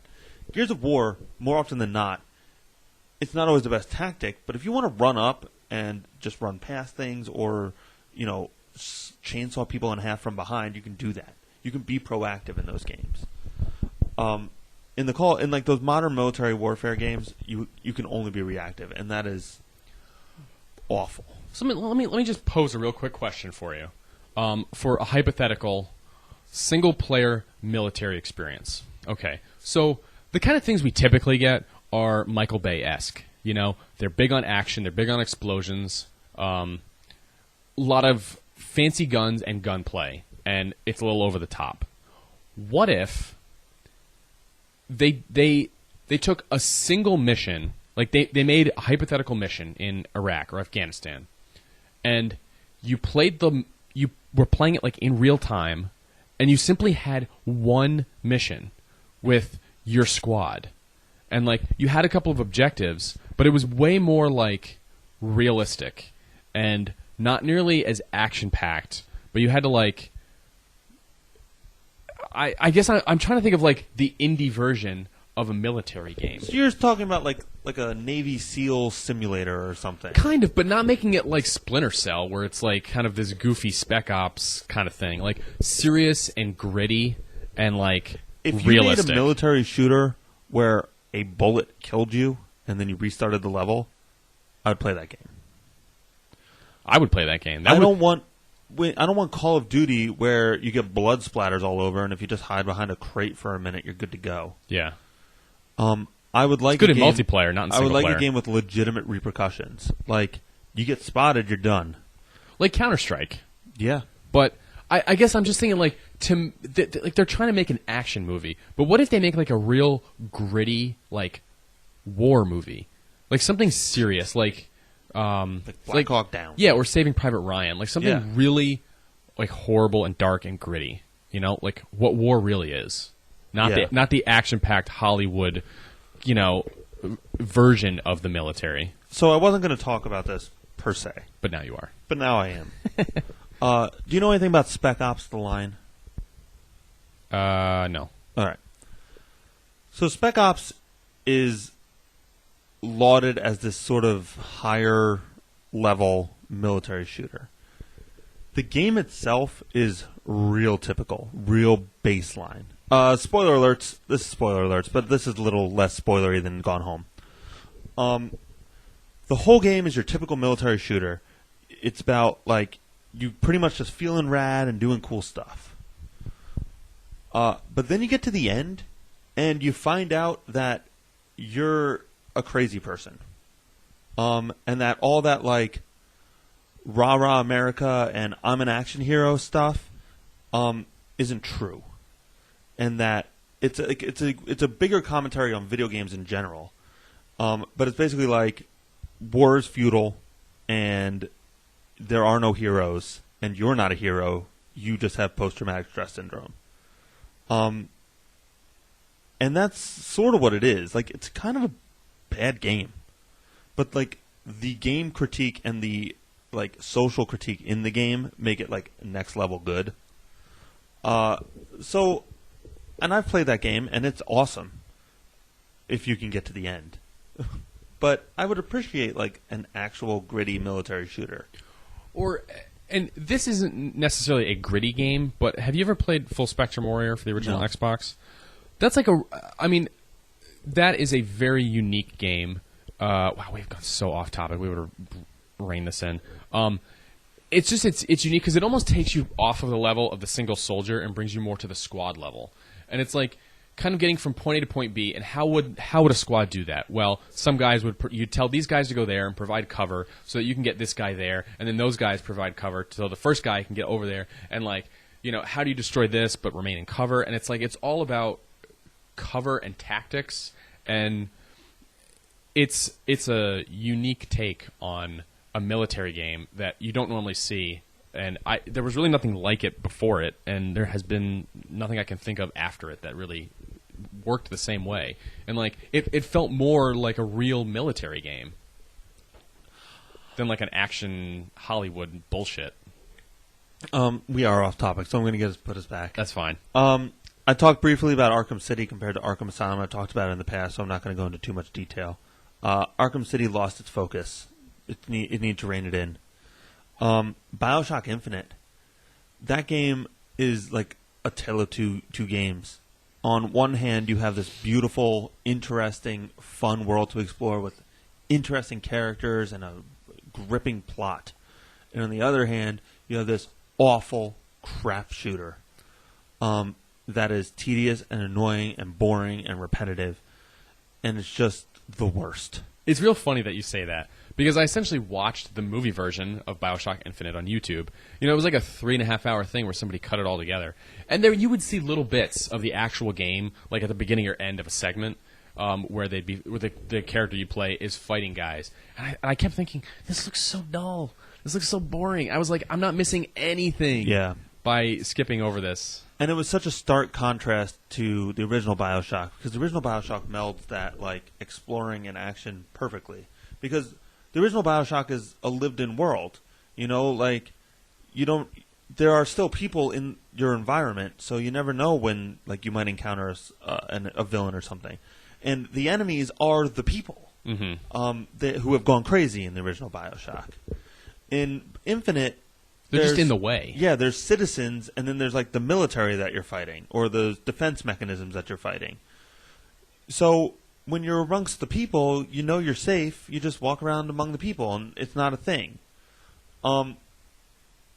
The original BioShock, well, I don't think it's quite the game people expect it to be.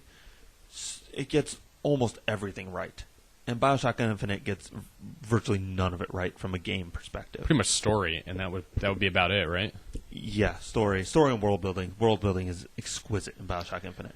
And then it's not enough for a game. No, especially one that like with a pedigree like that. It's a wonderful compliment. It is not enough to make the game. Yeah, I'd rather the game look awful and play great than the other way around. Yep.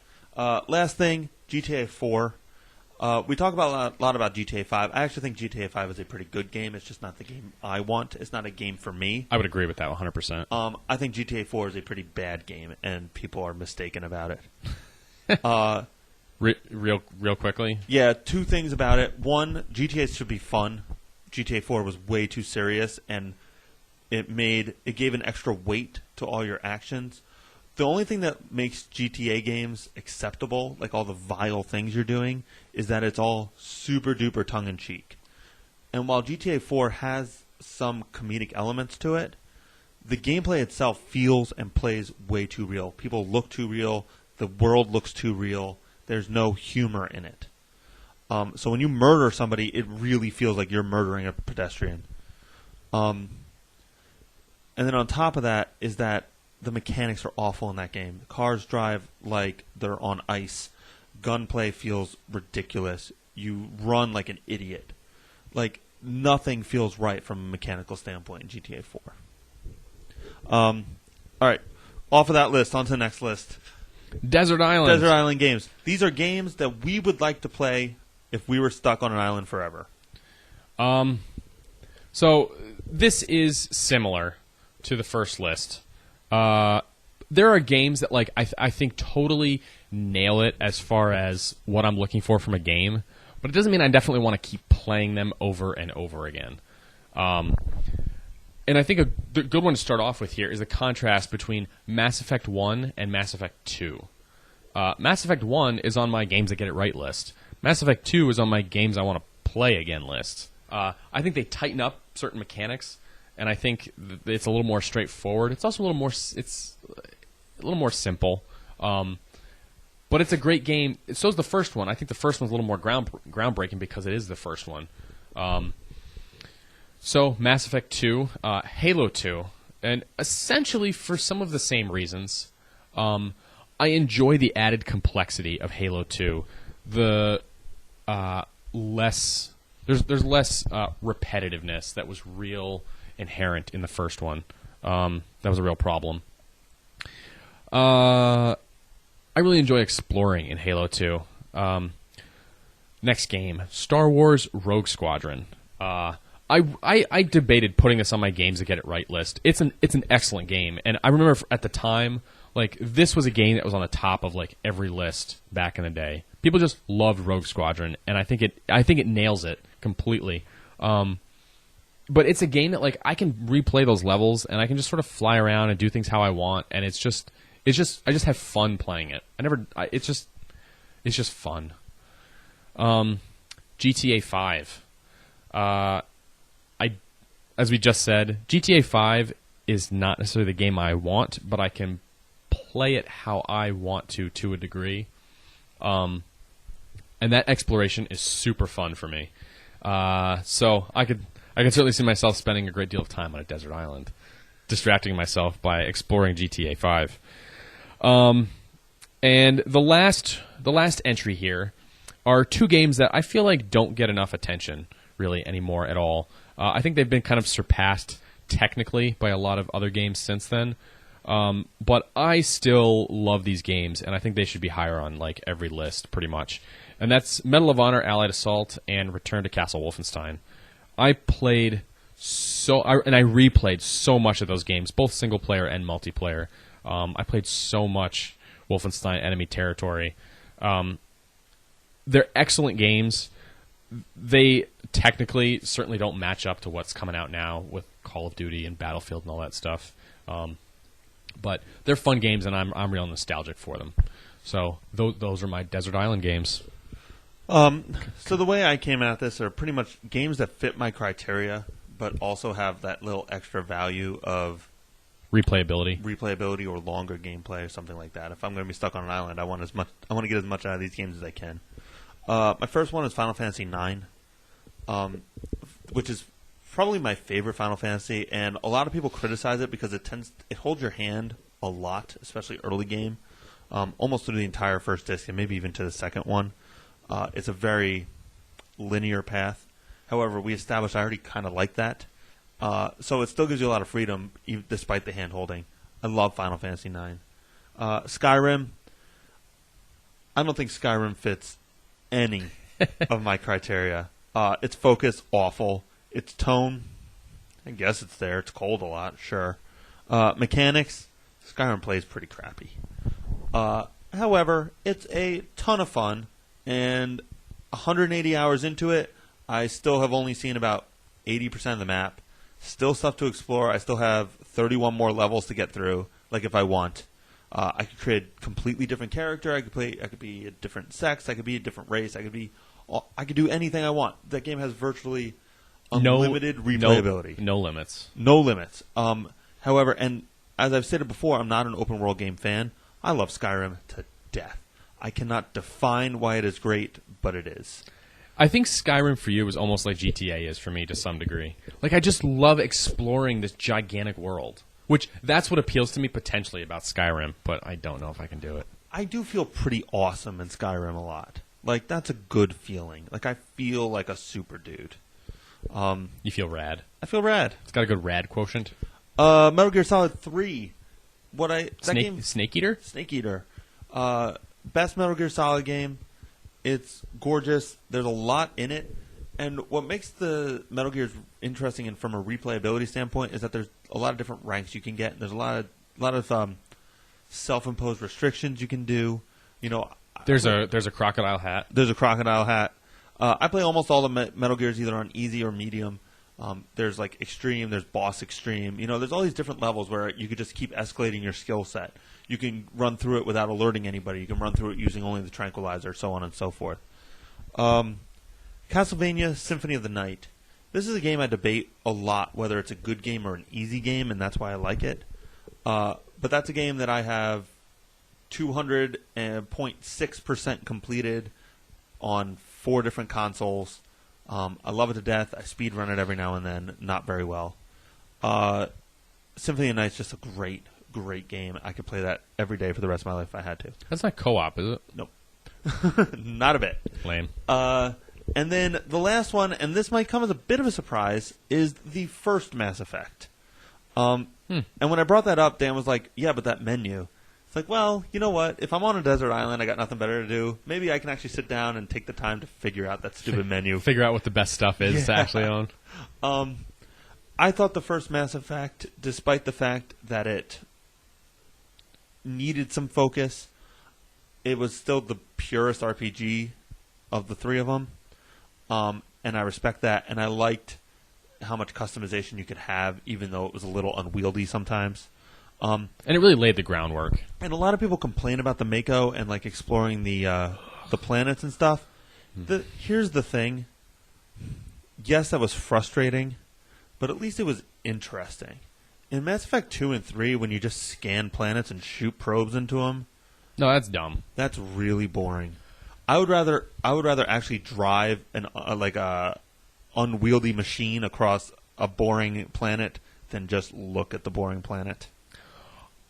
I really wished that they had, when the DLC came out where you had the floating tank, I wish that they swapped out the Mako or gave you the option throughout the whole game. Like, I wish that was an add-on for the game to like make it better.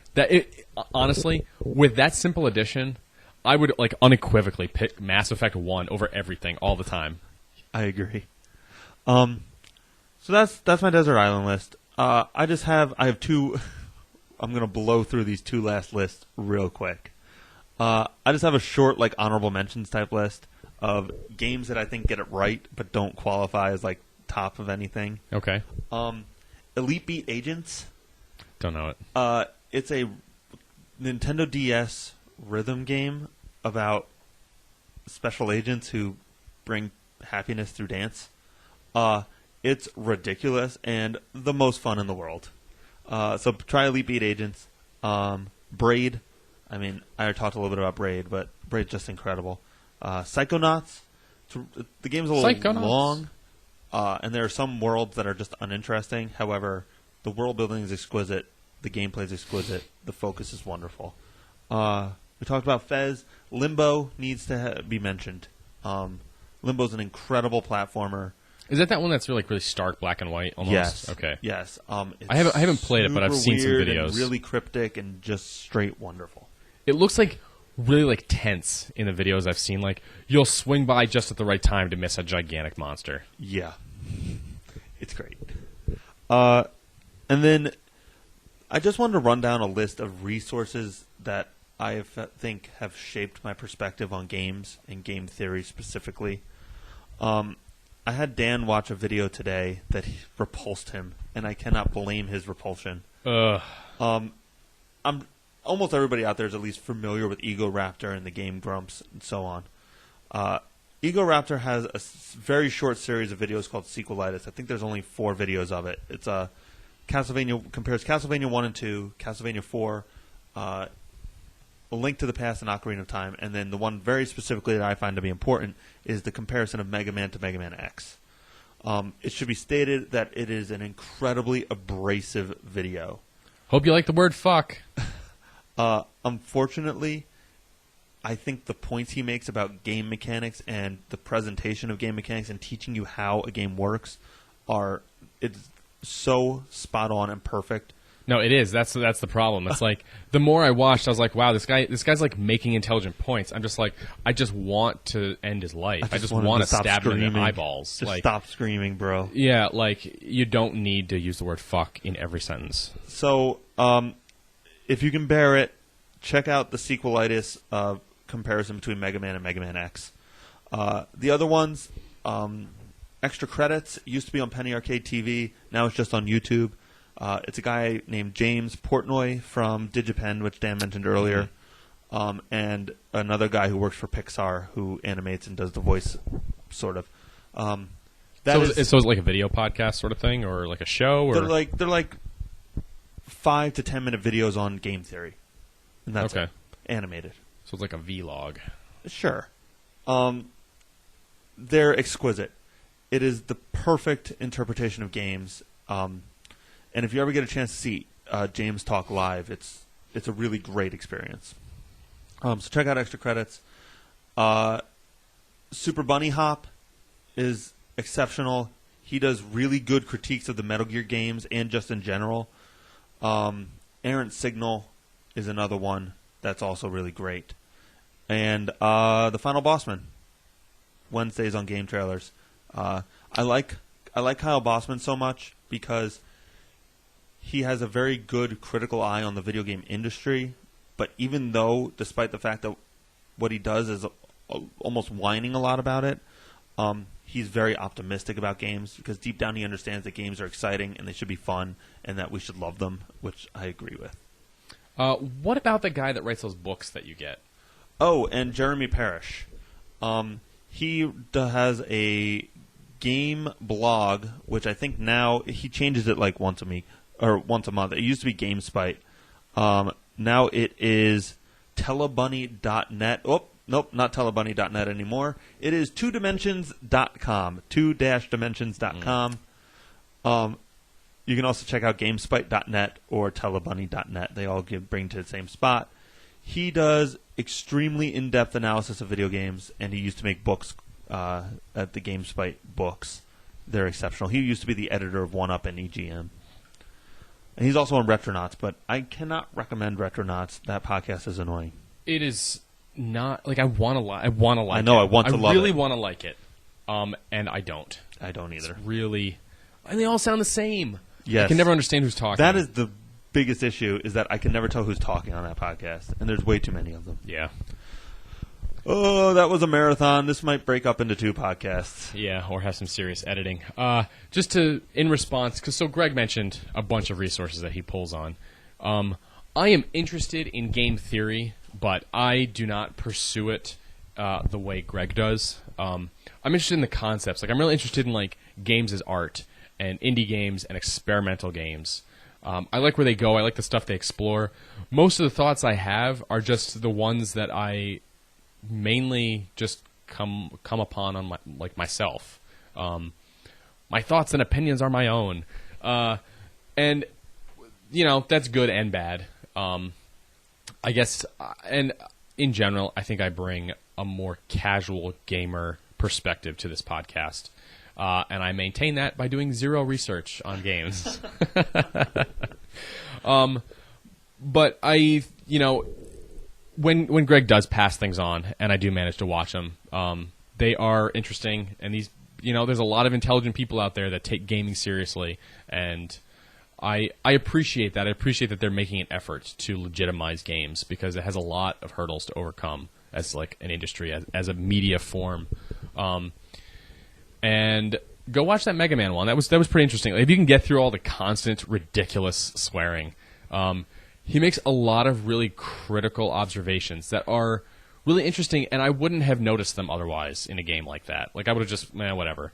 And I think it also is interesting, too, because I think there's a lot of assumptions with gaming, especially at this point. But, for somebody, every game is going to be their first game eventually, and they don't know anything. Like, some little kid is playing a game for the first time. It's their first video game, All that baggage that we as, 30-year-old gamers bring with us, not everybody has that. Sometimes people are just new to a game and don't know what the hell is going on. And he kind of touches on that a little bit in how Mega Man X brings the player into the series in such a subtle and perfect way. And, there's a lot of examples of that people just overlook. I think it's Jeremy Parrish talks about the first Metroid and how up until Metroid, every game was like, you go right, you run right, you run right. In Metroid, what happens is you run right, and then you can't progress any further. And you're like, well, what do I do? This is a video game. You run right. Eventually, you run left, and that's when you get to the morph ball. You go past the starting point, run past left, past the starting point, and you get the morph ball. Then you can progress right again. And such a subtle choice explains to you all of Metroid. You can backtrack. You have to look in different places. You have to excuse all of your assumptions. You're going to have to use power-ups in order to progress through Metroid. It teaches you all that in the first 4 screens. Good tutorials and good introductions and things like that are seamless. You don't even notice them. That's why I'm not a Mega Man guy, but I can tell you I would not have picked up on all the observations he was making. Yeah. I would just play it and not think twice about it, Right. Because it's so seamlessly integrated. But anyway, so if you get some game theory stuff, check out the stuff that Greg mentioned. I think you'll probably find it pretty interesting. It's all really interesting. Everything I've seen so far has been an interesting analysis, so give it a shot. So, next week, Dan and I are going to be doing atypical fighting games. These are games that all do something different than your typical Street Fighter, Mortal Kombat, Marvel vs. Capcom, Tekken, Soul Calibur. I've picked stuff that takes your normal video game conventions and throws at least one of them out the window. So I am really excited about doing these games, and I hope that you guys are interested in them too. I am killagreg. You can find me at killagreg17. I'm Dan. You can find me at the Polygon1. You can find us at Player2, PLAYRTWO. And you can find us at player2pressstart.com. Thank you for bearing with us. Also, you can find us on iTunes. You can subscribe there. Please do. You can subscribe to our RSS feed on our website. I don't even know how to do that. In any podcasting app that you might have on your iOS or Android device, for example. You can also find us on Facebook at facebook.com/player2pressstart. And I think that's everywhere. Yeah, that's it. You can stream the audio for our podcasts on the website. You can also download the MP3 on our website if you want to take that file with you and listen to it elsewhere.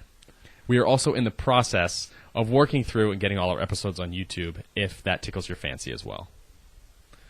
So, that being said, there's a lot of opportunities to listen to us. Please, or email us or whatever. Please you can pick snail one. mail us. Yep. Call me. I'll give you my address. Yep. The email addresses will be listed in the most recent website post for this episode. That's it. That's it. Good night.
Greg is Googling things, and I am giving you a song to keep you entertained while Greg is Googling things.